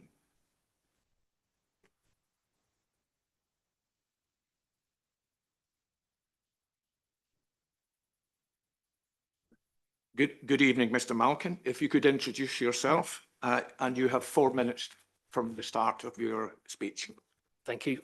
Good evening. Thank you for the opportunity to speak today in support of our application. My name is Cyril Malkin and our family live at 67 Summers Road. We moved to Summers Road about a year ago, having spent nearly 3 years looking for a home that would allow a young family to grow and put down roots in the community. Our children attend local school and nurseries and we've already made great friends in Farncombe. The proposed extension will give our family the space that we need to grow. I would like to fully endorse the recommendations set out in the officer's carefully considered report. As set out in the report, this is a revised application for a smaller extension that we had originally planned as an attempt to reach a reasonable compromise while ensuring space for a growing young family. The revised application includes a daylight and sunlight report. The changes reflect feedback by your planning officers and follow lengthy discussions and a separate extensive meeting between our architect and the residents of number 69. We have therefore made the following material changes to our proposed plans. We have reconfigured and reduced the rear extension into an L shape rather than a full width extension and increased the distance between the rear extension and the boundary. We have reduced the roof height of the two-storey extension to ensure that this element is subservient to the original building. And we have reduced the size of the front extension. The neighbour's main concern is in relation to a secondary side window. As set out in the officer's report, the objectors have a primary window facing the rear garden. This window is not impacted in any way by the proposed extension. Our proposed plans meet all 45-degree and 25-degree line requirements when tested against this secondary side window. Both of these points are confirmed by your planning officers. Our home is only one of 2 homes on this part of Summers Road that has not been extended from its original configuration when the houses were built in the 1960s. Indeed, as mentioned in the officer's report, both of the immediate neighbours have a rear and side extension, but it's only one of the neighbours which has objected to our proposals. Our immediately adjoining neighbour is fully supportive of our proposals and has submitted a supporting letter confirming this. We're not pioneers. Similar and larger extensions have been built up and down Summers Road. A very similar extension has currently been built at 73 Summers Road, as mentioned. and an application is currently under consideration for extensions at 71. We are fully supportive of these applications, which allow these young families to have the space they require. Whilst there have been objections coordinated by the residents at 69, as set out in the officer's report, the majority of these objections are not local. Indeed, at least one of the objectors from Farnham, some 30 minutes away, appears to be a colleague of the objector. Our application has received letters of support from local Farnham residents and Somers Road residents, including our immediate neighbours on the other side at number 65.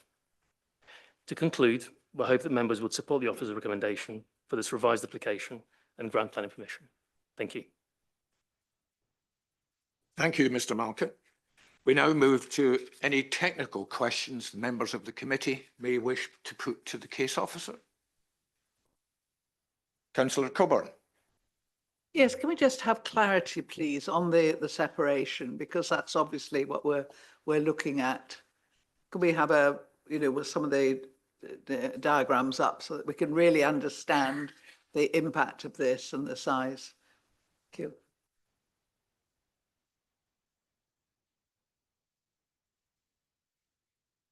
Just while I was looking at that, the separation is under 1 metre. It's 0.75 centimetres. And just for members' information, I'm sure you're really familiar with the SPD. The SPD residential extension says generally two-storey extensions should not come within 1 metre of the boundary. So it doesn't say if they are within 1 metre of boundary, you should refuse planning permission.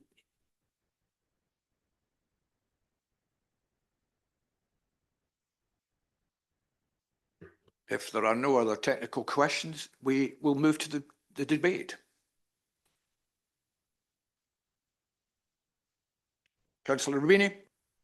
Yeah, personally, I see no harm in this at all. It's an extension. It fits in with Somers Road. I've been down there many times. I see no objection to it. However, I am missing in consultation and town parish council comments from Godalming. There's nothing in here at all. The only comment is, in fact, from Network Rail. Not quite sure why, but it's the only comment I can see. Any other members? If not, we'll move to the vote. The recommendation is in your papers, and as usual, Kim will light up your consoles and please vote. I must say, though, that Councillor, which councillor is it? Councillor Sullivan. Unfortunately, I have to apply the rule that the chair stated at the beginning of the meeting.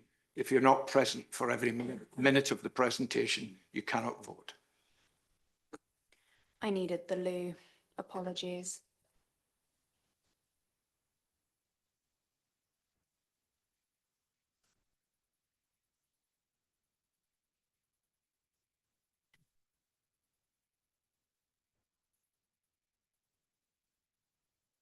Councillor Sullivan. Sorry, can I just ask how many minutes of the presentation that I missed? I went very quickly and I thought I was only gone for 2 or 3 minutes exactly after we finished the voting of the last one. And I'd obviously read all of the documents as well. Just wanted to know the time delay that I wasn't present for. There is no leeway in terms of the number of minutes that you're missing, but it certainly was several minutes. Do you wish to say something, Claire? Yeah, maybe if I could step in here. Members, you'll remember last summer you agreed and went through full council the property and planning code of conduct. Within that, it makes it very clear that you have to be here for absolutely every minute of the presentation and the debate. So even if you went out for a minuscule of a second, that means you cannot then vote on the application. Not objecting, just asking how many minutes. Thank you. Thank you.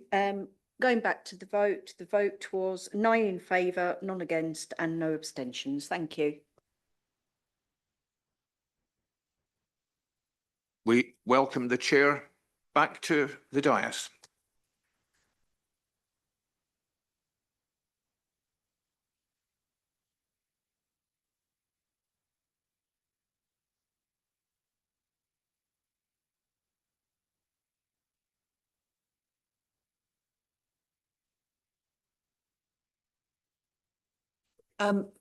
Given that we're entering the second hour, we will have a 5-minute gap so that other people can nip to the loo. So we'll resume at 7:45.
It's 1 minute beyond 8:45. So welcome back, everybody. And we come to our next application, which is WA 2024-00161, land at the coordinates of, you've got them on your paper, Hambledon Road. Russell, over to you.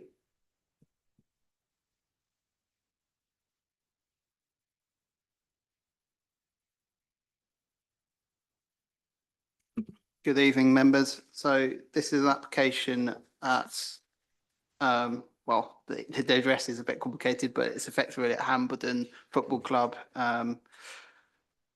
which is just south to the Godalming. And so I'll just pull up the site location, probably a bit clearer to see the location.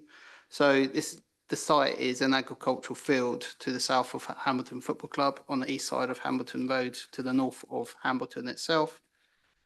The proposal is for an extension of the existing football club, which is comprised of a single 11-a-side football pitch, an informal car park, and a clubhouse housing changing rooms, toilets, and a social room.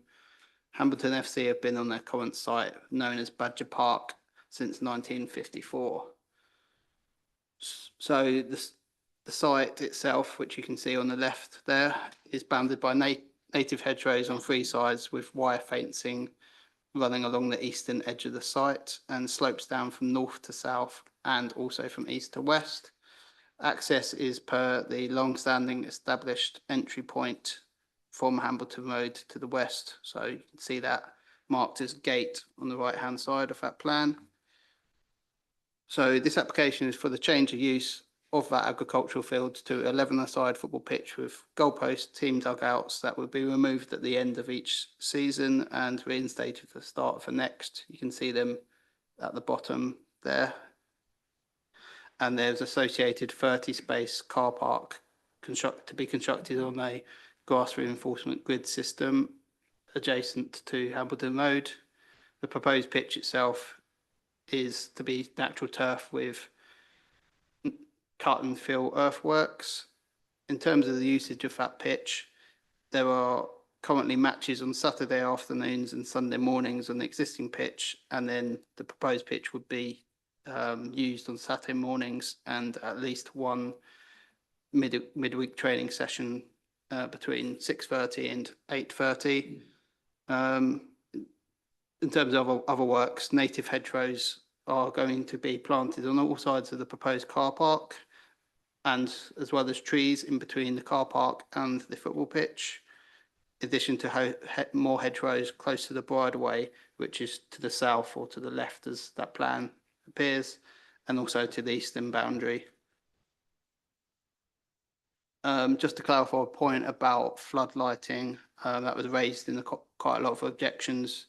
The applicants made it clear that portable floodlights would be used, but they don't require planning permission, and there is no application of the sort included within this proposal. So just to show you a few photos of the access from Hambledon Road, inside and outside the site. So amendments are proposed as part of the application to improve the visibility displays. The gate would be replaced with a wider entrance and a passing place for vehicles inside the site. These would all improve safety at the access, given the increase in vehicles coming and going at similar times, which can be given weight in the decision-making process. Some more photos of the access road into the existing car park and the clubhouse building. And then the site itself, which is unused agricultural field.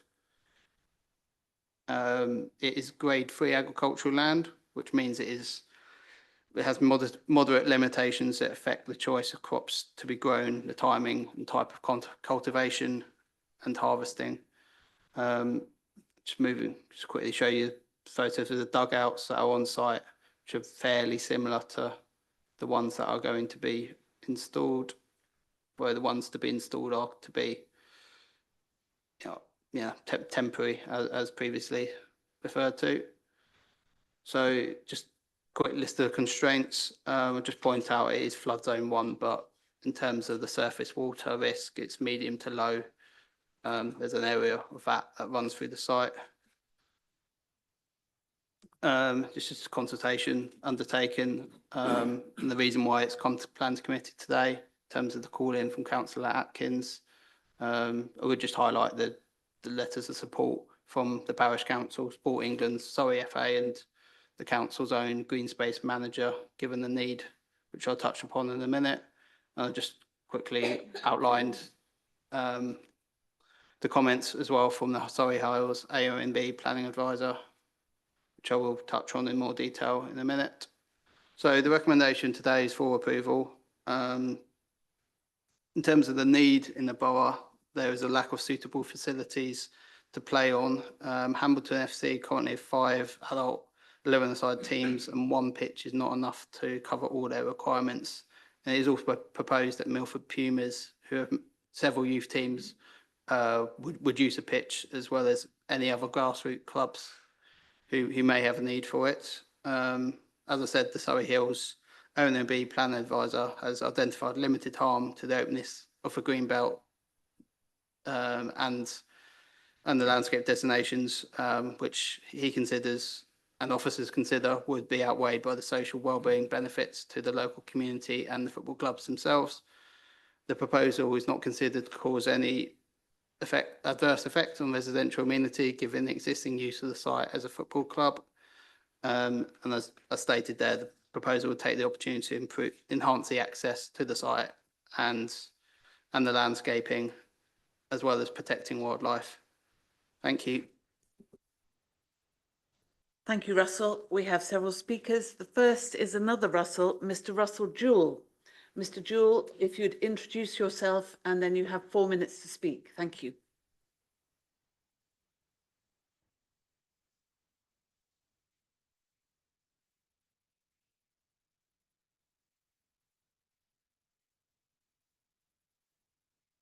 Good evening.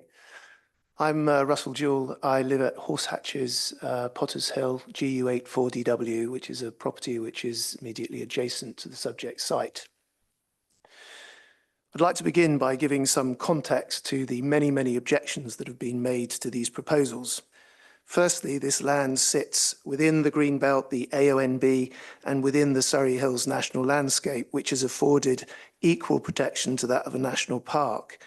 It is described by the Visit Surrey website as some of South East England's most beautiful, accessible countryside.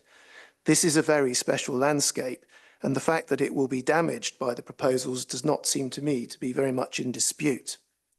Secondly, the applicant has not provided any evidence that there is need for the additional football pitch, which cannot be met outside the AONB, nor that there is overriding public interest which justifies the damage to this landscape. Thirdly, the proposals are not playing fields in the traditional sense, where the locals can have a kick around. It's important to recognise that this is a private club, and the facilities are only available to the club and for activities arranged by them. The club bears the name Hambledon, but that does not signify that the majority of people who play for the club are associated with it or indeed local residents. Lastly, I should emphasise that most of the local residents who have objected to the application do not object to the presence of the current facilities at Badger Park, despite the not inconsiderable noise and traffic associated with match days and training. They recognise that the club has been there for many decades. It is the doubling in the size of the current facilities and the damage it will do to the landscape without any demonstration of the benefits which will accrue to the local residents, which cause grave concern. The impact of the proposals on the Greenbelt and the AONB should not be underestimated. The additional football pitch comes with all the associated paraphernalia of post, nets, dugouts, and most controversially, floodlighting. In addition, the proposals will facilitate the creation of a car park for up to 72 cars on the combined site. That is more than a third the size of the Waitrose car park in Godalming. The additional traffic generation will inevitably make the narrow Hambledon Road more dangerous for walkers, horse riders, and cyclists.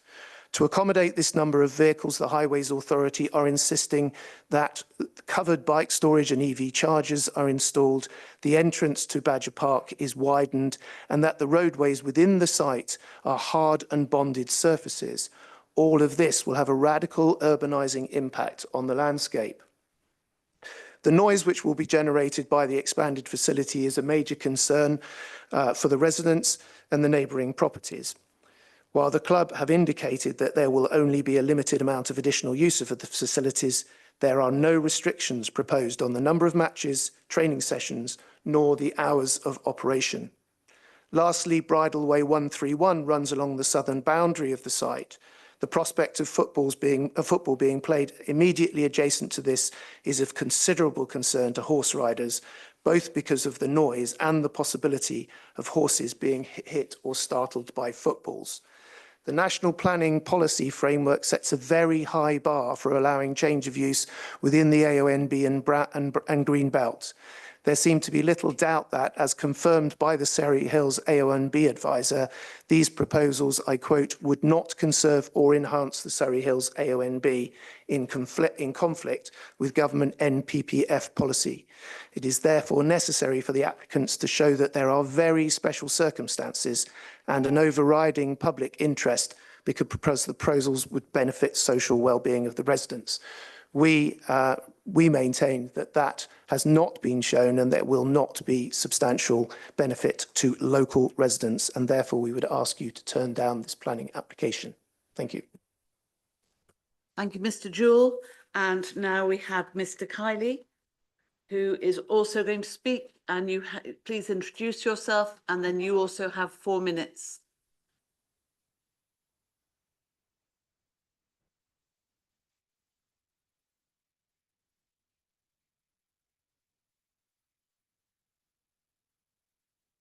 The middle one. Perfect, thank you. Hi, my name's Matt Kiley. I'm the club secretary at Hambledon Football Club. I've been involved at the club for over 25 years. Hambledon was formed in 1906. We're a community amateur sports club run by volunteers for the community. Our committee members, most have 40 years plus service, heavily involved in other community activities from the village hall to the pond, to the speed watch, to the community fun board. And if you come to our fete, you always see us running the barbecue stand there. We're a non-profit making organisation run by volunteers. We're lucky enough to own our current site, which we hold in trust to preserve it and protect for future generations. And since the farm has sold and now been taken over by a polo breeding family, we took the opportunity to take out a long-term lease on the paddock field next door. So the question is, why are we doing this at great cost to a little village football club? We have 5 sides, as has been said, puts a lot of pressure on the usage, and we can offer no youth football or girls football. Our plan is, at the moment, is to have Milford Pumas to use 1 pitch on a Saturday morning. So these are juniors from under 10s and below. Normal usage on a Saturday afternoon on the other pitch. And then on a Sunday, we would have either the Pumas, if it was available, our vets teams not playing on a Sunday morning. We need to make it very clear on the extra usage. We're not planning to have 2 games at the same time with 1 entrance. We just couldn't manage it. It wouldn't make sense. Also, it's a grass pitch. I completely would understand a lot of the objections if we were trying to put it in a 3G, which would be used 24/7. Grass pitches have limited use that we can do with them. The severe lack of football area pitches in the area, especially ones for youth and training. We're lucky enough to have a bunch of dedicated volunteers. Our groundsmen have won county and even a national award for looking after the pitch.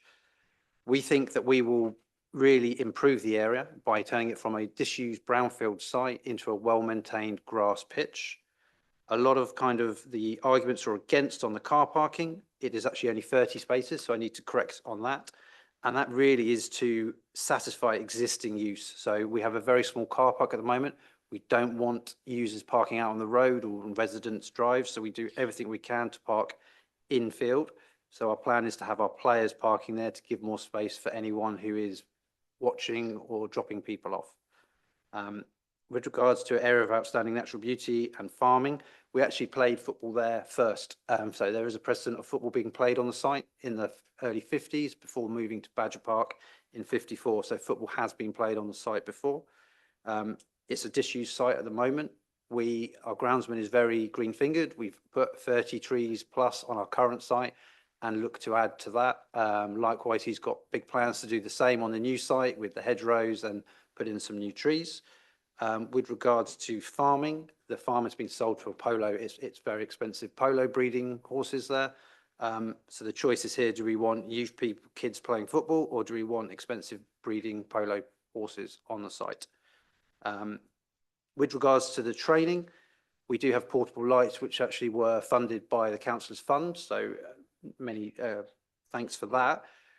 We would like the opportunity to be able to train on site, but with 5 teams and the winter weather and the use on pitches, it's going to be tough for us to do. So it would be very on an ad hoc basis, we feel, on this. We aren't a private club. We're an open club. We don't discriminate. Our youngest player is 16 and our oldest is actually 56 at the club. So anyone is free to come down and open and join. And regards the bridle path, on the concerns, we listened to those that were raised and we moved the pitch away from the bridle path. It's going to be used by mainly under 7s and under 8s. So if any of them can strike the ball that far to get to the bridle path, you know, I would be very surprised. So we hope that the councillors agree with Waverley planning and support a much needed football pitch to enable the youngsters to enjoy an active lifestyle and the land is not lost to breeding expensive polo horses. Thank you. Thank you very much, Mr. Kiley. We have now Mr. Payne to speak on behalf of the parish. Mr. Payne, if you'd introduce yourself, and then you two have 4 minutes to speak.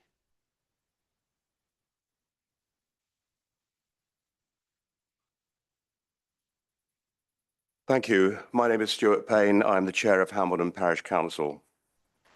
Hambledon Football Club, along with our cricket club and other village organisations, is an integral part of our community life and is held in high regard by our residents and by the parish council. The ground is in a rural location on the outskirts of our village and football has been played there for 70 years.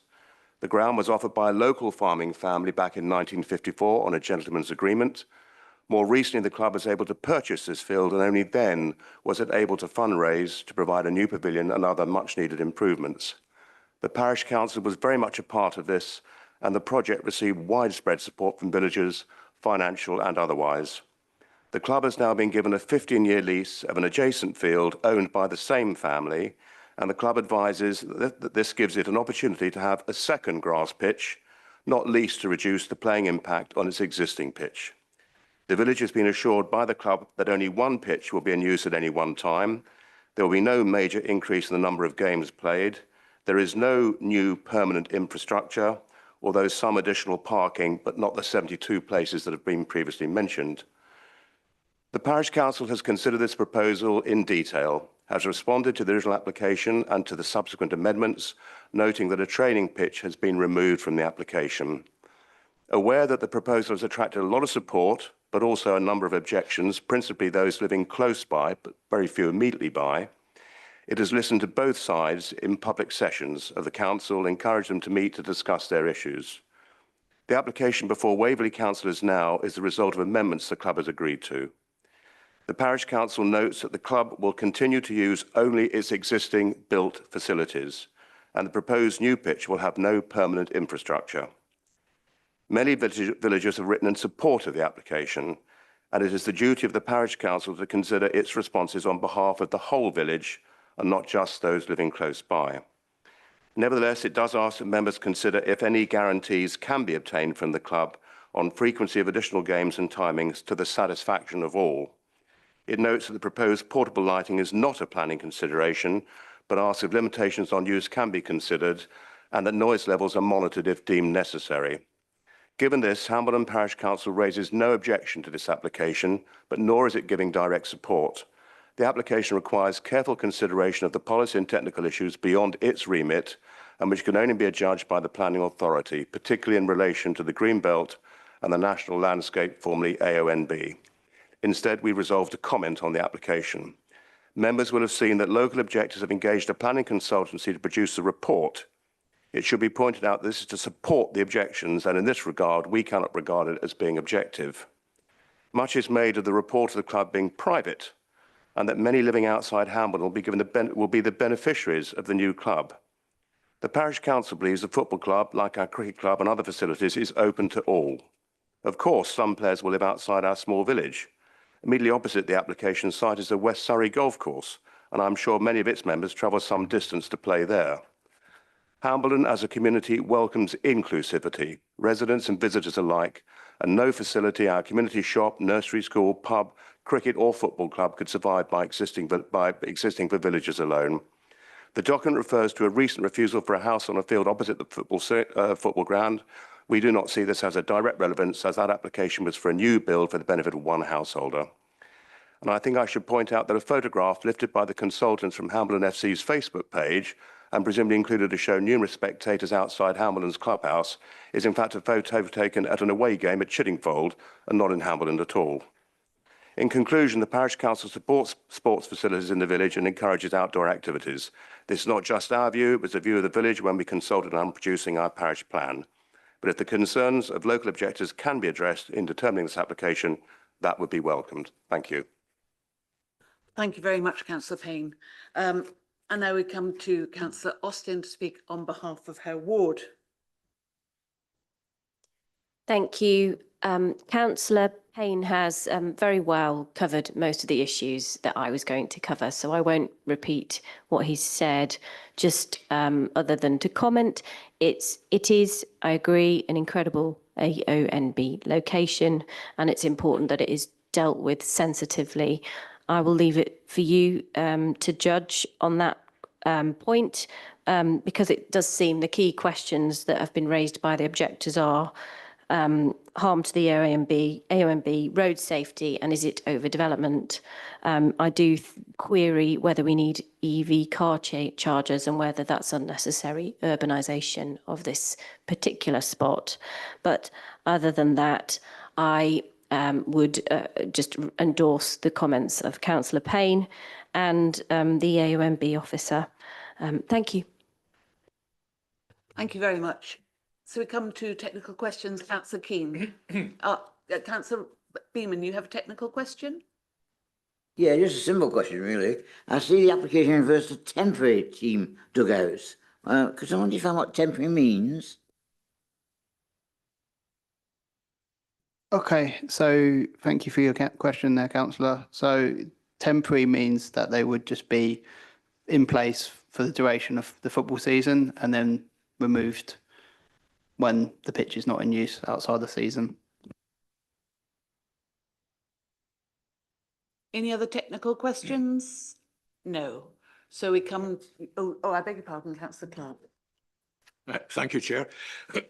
I'm pleased to see there are many strong conditions, and two of them apply to the drainage, which is very important, and one of the other ones applies to the materials used in the car park.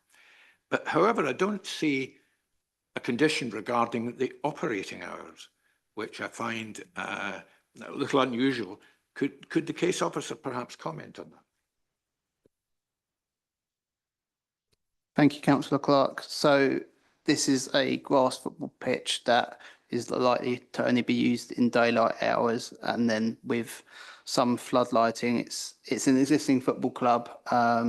There's no restrictions on the use of the existing pitch, so it was considered unreasonable to place in restrictions on the proposed pitch. I think reasonably it's not an all-weather facility, and it would be just used, during the weekends when normal football matches take place in the mornings and early afternoon, and then for I think it's between 6:30 and 8:30 on at least one weekday evening. So it's hard to kind of pin down those hours too succinctly. So just in summary, it's considered that condition would just be unenforceable as well. Thank you. So, Councillor Coburn, have you a question or is it debate? No, question. The force is with me. Yeah, this is all to do with these EV chargers that I see come up in the report, and Councillor Austin has just raised. Are they actually proposing to do that? Or is that something that has disappeared or been changed, if the officer could just, because, you know, I like the idea of the parking, I don't have a problem, but I do have a problem with these awful, ugly charging points sort of sticking up everywhere, so.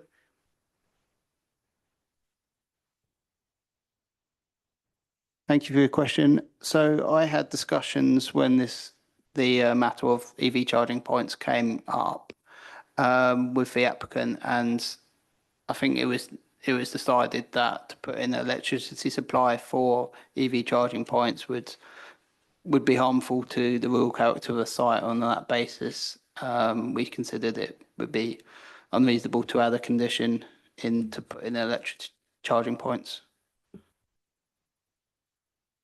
In other words, no charging points. I was just going to say, I got a bit confused there. You sort of described them as not wanted, and then I thought you said got a condition to put them in. So, but they're not in. That's fine. Thank you very much. No, I confirm no charging points by condition or otherwise.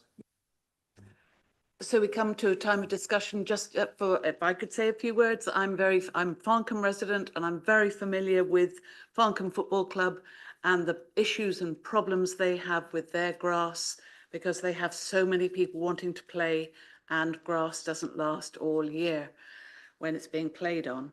The floor is yours, councillors. Councillor Rabini and then Councillor Keane. Thank you, Jim. I know this site reasonably well. Been there many times myself for different reasons. Right. What I would say is that I would always encourage sports for young people. I would far rather see them running around a football field than sitting in front of computers at home, not conversing. I think the social interaction for young people is so important nowadays that I would support this. I really think it's a damn good idea.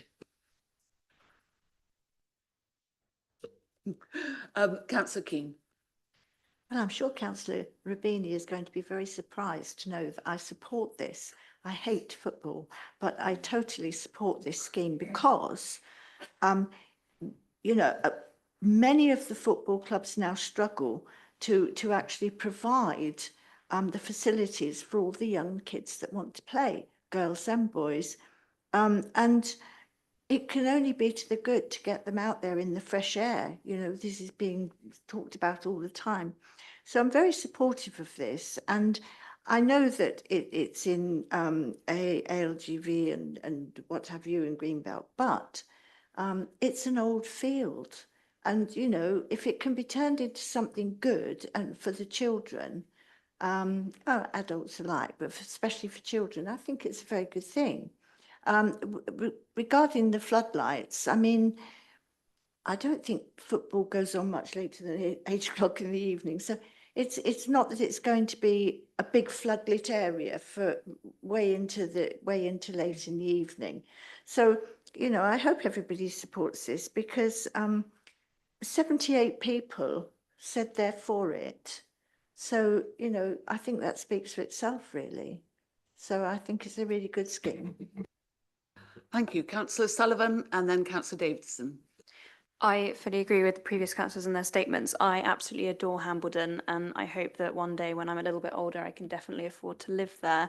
I often have really, really good memories of having my car bashed with a cricket ball because I parked it too close to the Hambledon Village shop when I was getting my Friday sandwich. And whilst I don't live there, I really do feel part of the community because everyone is fantastic there. It's a lovely community. So I fully appreciate the comments, concerns and objections. I fully understand it. I completely agree with Councillor Rabini that surely this is a good thing to have young people and more people getting involved in sports, where we've had across the borough so many, not just football, but other cricket clubs fold because they can't get the numbers, they can't get the community investment.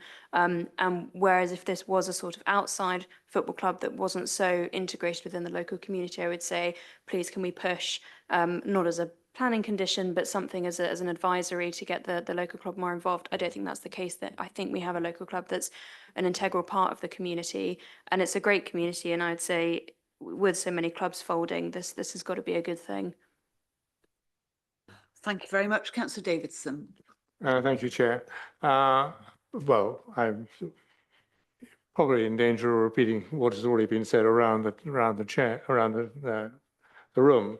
But I do welcome the work being done by the parish council in trying to ensure that the other members of the community have all had an input in to get a sensible, pragmatic solution implemented for the club. And I would point out, as I think and emphasize, that the chair from the club has indicated that they will probably only playing on one pitch at a time in order to maintain the integrity and sustainability of them both. I cannot help but say I am fully in support of this application. Thank you very much. Councillor White. Yes, thank you, Chair. I just want to add my support to this as well. The only sort of thing that I would say is that I know how difficult it is to get parents and support to children's football. And I obviously realise that this has got to be a supervised area, it's a private site.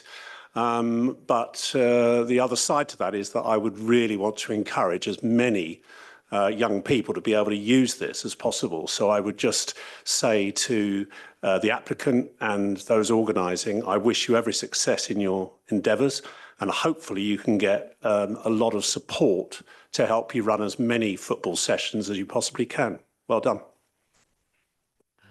Thank you. So shall we move to the vote? Oh, beg your pardon? Oh, I'm so sorry. And I think Councillor Clark wanted to speak as well, so. Before you, I'll nip in before you sum up, Councillor Austin. I only wanted to say it's great to see people as young as 56 using this pitch, and I wish them all the best. I beg your pardon, Councillor Austin. I was just trying to move things on, but of course you have a right to speak. I'll be very brief. That's good news about the EV chargers. That's definitely removed one of my concerns. And I just endorse the view of Councillor Davidson. It is excellent. Hambledon Parish Council always ensure people are consulted, and I'm confident that that has happened in this process. So thank you. Thank you. So now we come to the recommendation. The recommendation is this is granted. Please vote when you are ready.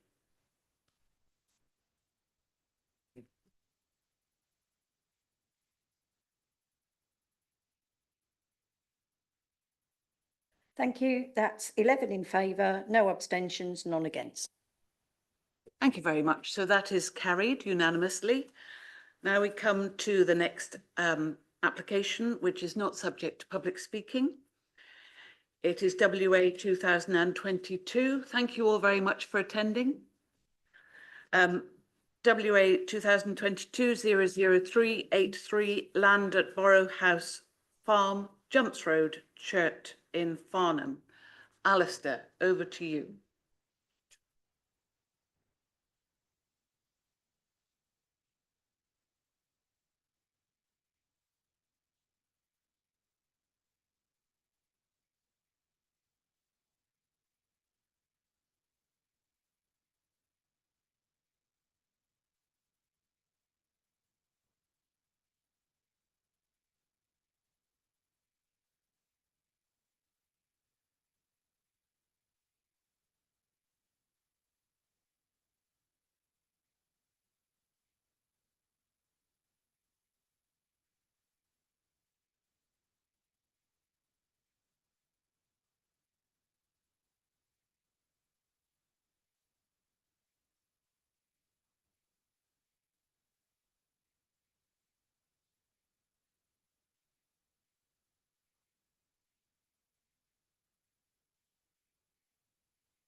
Thank you. While we have a pause, can I just say that I actually received my plans and all the rest of it on YouGov with a lot of illustrations, and we had started to do that again, and I found that very helpful when I'm looking at it, but we seem to have stopped again. I can't see many illustrations in our plans at all. and wondered why.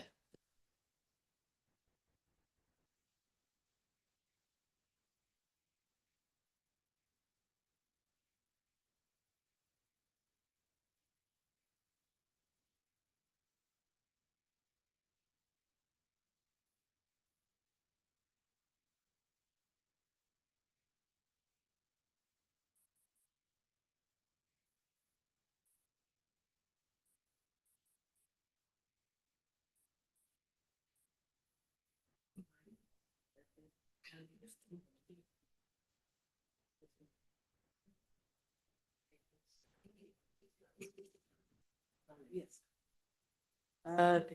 Yeah, sorry, Councillor Rubini. I think it's quite a long time since we've had any plans in the papers, like a really long time. So I can come back to you to just confirm. I can't tell you why we haven't got them, other than we're probably over the changeover of staff over a period of time. We've just lost track of that. I will just see how straightforward it is to put the plans in the agenda, but we are circulating the presentations before the meeting, so you have all that material to consider as you prepare, you know, for the meeting and reading your reports.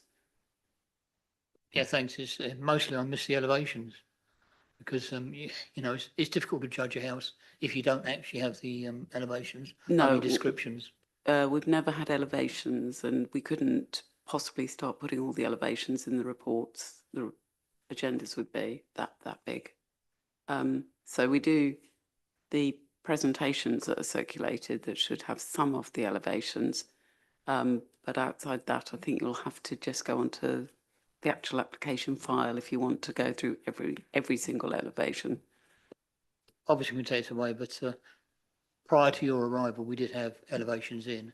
And of course, what I'm trying to say now is if we use ModGov, then of course we don't require any paper. Thank you very much. Okay, so we're going to start the presentation from Alistair. Phones down, please. Good evening. Sorry for that delay there. I was heading in the wrong direction at the presentation, so yeah, apologies for that. So this application was actually previously considered by West Area Planning Committee in December 2022, when members resolved to approve subject to completion of a Section 106 within 6 months.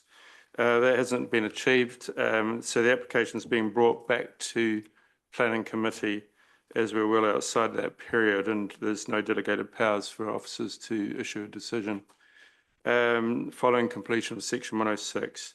So the proposal, just to reiterate very briefly, is for 4 dwellings and garages following demolition of the existing buildings, which include 1 house, Boroughs Farm cottage, and 20 other buildings, albeit not particularly large, but stables and Nissan huts, which are used for business purposes.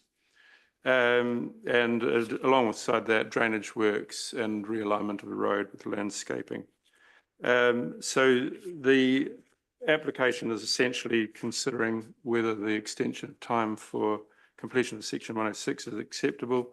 And it also considers whether changes in planning policy since December 2022 require any change to the recommendation. And the conclusion to that is that it doesn't. The adoption of the local plan Part 2 in March 2023 was very much along the lines of the framework which was already in place. Also looked at whether there's an impact on the capacity of Weldon Heath's SPA to absorb additional residential development. The 3 additional houses were already provided for in the assessment and monitoring that has taken place due to the previous appeal decision on the site. There's some clarification of the Section 106 requirement, which is for completion of drainage works as required by Natural England in order to ensure that no impact on the SPA, and also the addition of a management plan, excuse me. So overall, yeah, no real changes since the December 22 recommendation, and hence it's recommended for approval subject to completion of section 106. Thank you. Thank you, Alistair. So are there any technical questions for Alistair? No? Would you like to discuss this? Councillor Coburn? Well, just to say, as one of the people who was here in 22, I don't know who else was here, you know, what we said then applies. And as you say, looking at the changes to policy, nothing affects what we've actually said as far as I can see in 22. So, you know, it's just a formality really that you have to go through. And, you know, I hope we do eventually get this sorted out and the changes made. Thank you. Thank you, Councillor Coburn. Councillor Beeman? I was there in 2022 too, Councillor Coburn. I mean, yeah, to me, it's a no-brainer, really. Nothing's changed, and we're all seeking extension 106. I don't think there can be any argument, basically. No other speakers, so we come to the recommendation, which is in your agenda. When your lights show, please vote.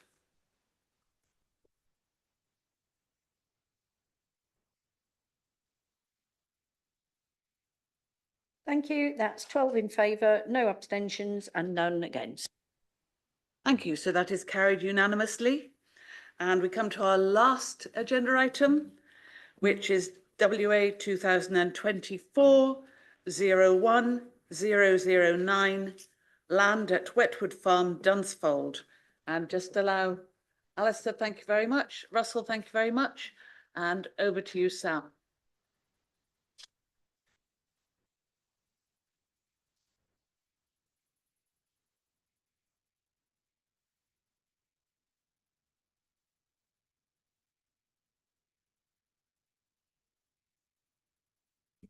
So I'll try and be quick as I know it's the last one on committee. So it's just an application under section 73 to vary a 2022 application. It was consent for 12 dwellings. The application under section 73 is what I wanted to do sort of some tweaks to the design. And also it will involve the change to variation to affordable housing. So the site is north of Chiddingfold Road. It's outside Dunsfold. And then, yeah, there you have the site plan. There's tweak sort of proposed. So you have the 22 consent on the left. So remove a gable end there. Some infill instead of carports on plots 1 and 6. You've got garages. Slight change to plot 7 at the back there. Instead of a balcony, it's going to be infilled, and then sort of infill of enclosed on 3 sides for the carport. The main matter is the variation to affordable housing, which is why it's come to planning committee. The applicant, it was 12 dwellings. 4 of those were meant to provide on site. Unfortunately, after months of sort of going back and forth with the applicant, they've been unable to get an affordable housing provider for those 4 units. They have gone through all of the affordable housing providers on the council's preferred list. And they haven't been able to. So they've come back and asked for, can we do a commuted sum in lieu of the affordable housing units? The affordable housing team have agreed to the sum, which is £760,686. Given this, it would still be compliant with policy AHN1 regarding affordable homes, affordable housing, and so officers are recommending approval subject to the signing of the deed of variation.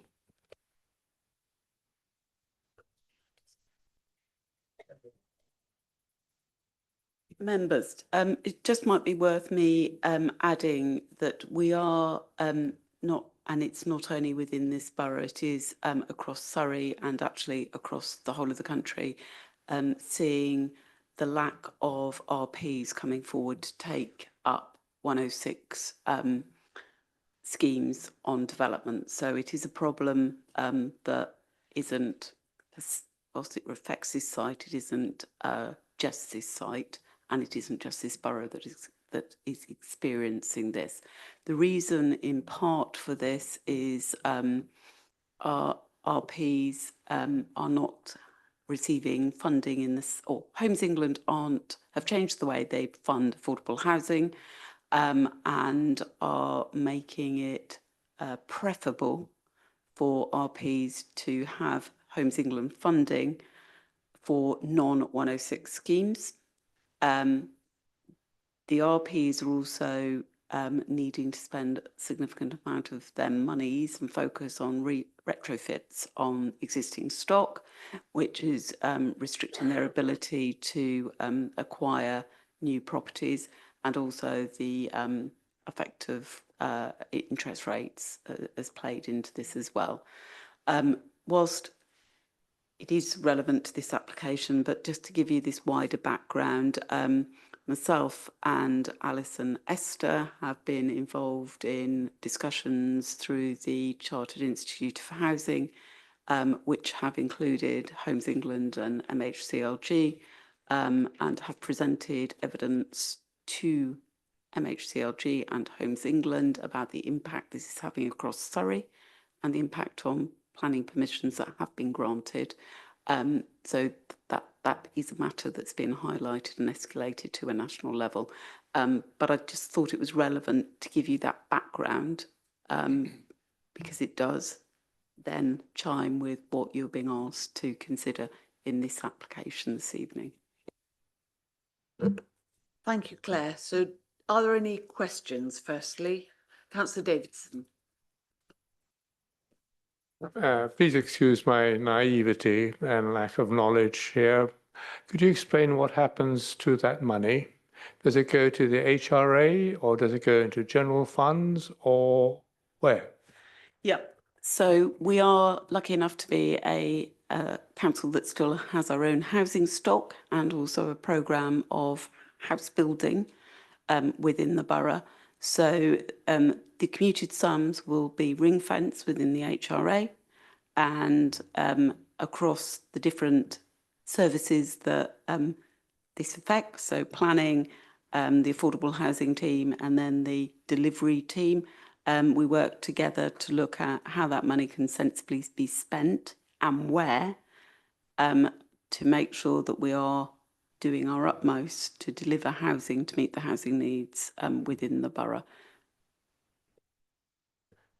If I may carry on, Chairman, I do hope that it's not going to be used and swallowed up in existing project investments, and that this will be, as you said, ring-fenced for new dwellings outside our existing plans. Thank you. I can confirm that that is what will happen with this and any other commuted sum that we collect on other schemes. Thank you, Councillor Sullivan. Sorry, also throat clearing that I'm very naive to this, but my first question was kind of what were the exact answers or reasons as to why others on the preferred list, other than funding, would say no, and that if it wasn't about funding, would they have been selected? And also, has the applicant looked at other companies not on your preferred list? Because I know of a few who are still going. So is it just the case of because they're not on the preferred list, it then goes to you? So in terms of, I mean, they reached out to everyone on our preferred list. I'm not going to name and shame each one, but they did. And then they did reach out to other suppliers. There was one that mentioned, I think I mentioned it in my report about, they was talking about they want to take on free shared equity, shared ownership equity dwellings, but that was not worth the same as what this commuted sum is worth. And so the affordable team thought it best to take on that. But yeah, obviously with the backdrop of rural housing providers not taking it on, it sort of left the developer in a bit of a stalemate situation. They can't implement a permission. So we're not getting affordable homes on site, but we're also, if we're not implementing the provision, we can't get a commuted sum. So it's the sort of the best of a bad situation, I guess.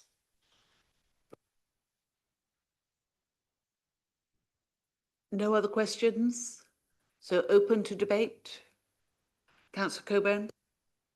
Yes, it was interesting. I went to attended, went to my dining room, attended the webinar that PAS put on for councillors, and this issue came up, the fact that, you know, especially on the small sites, that people are just not coming forward with money to buy the properties. And, you know, as you say, it was a nationwide issue.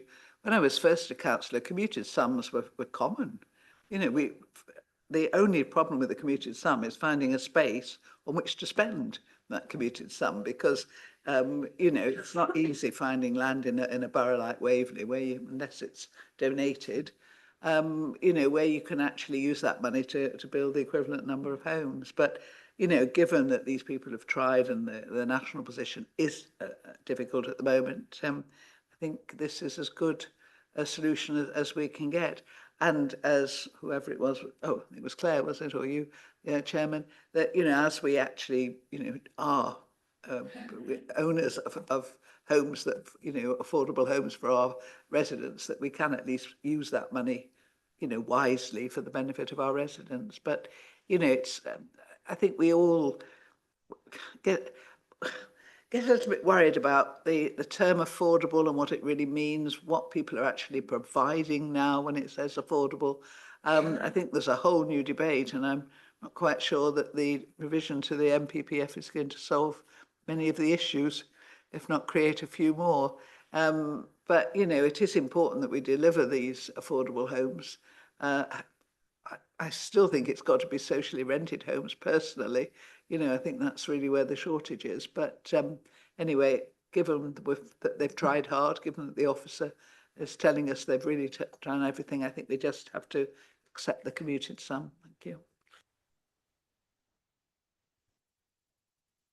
Councillor Sullivan. Sorry, also me being naive. Again, this feels a bit like offsetting, and I hate that word, but it just, and this is not because I was told the rules are the rules with my wee scandal. I'm just saying that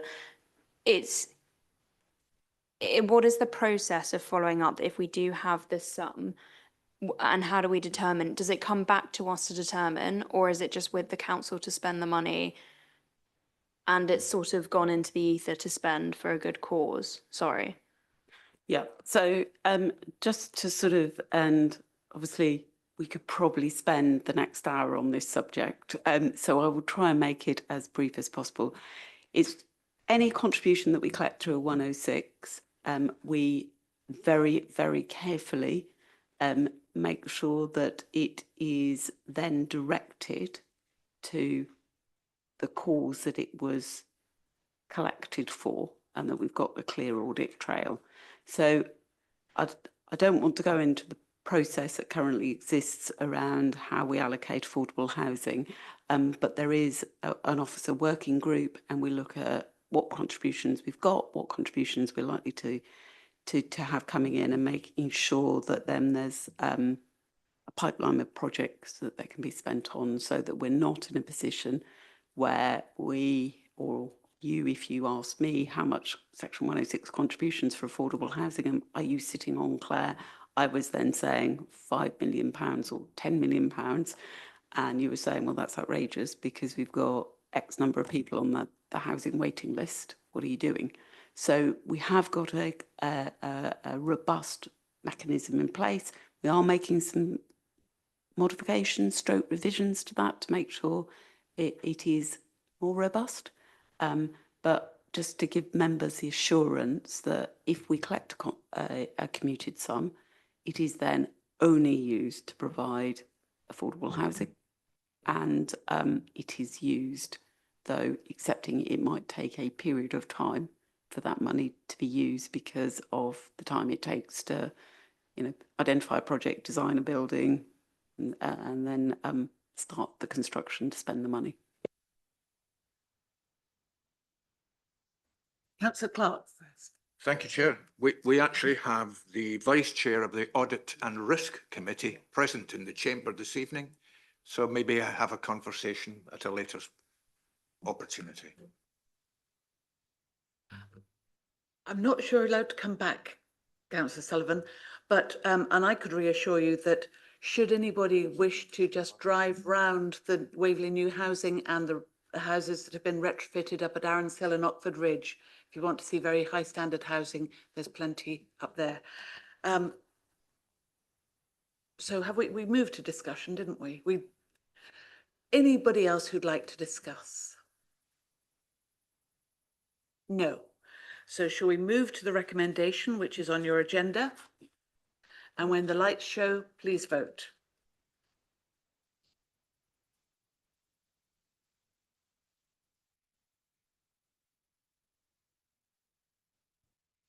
Thank you. That's 11 in favour, no abstentions and none against.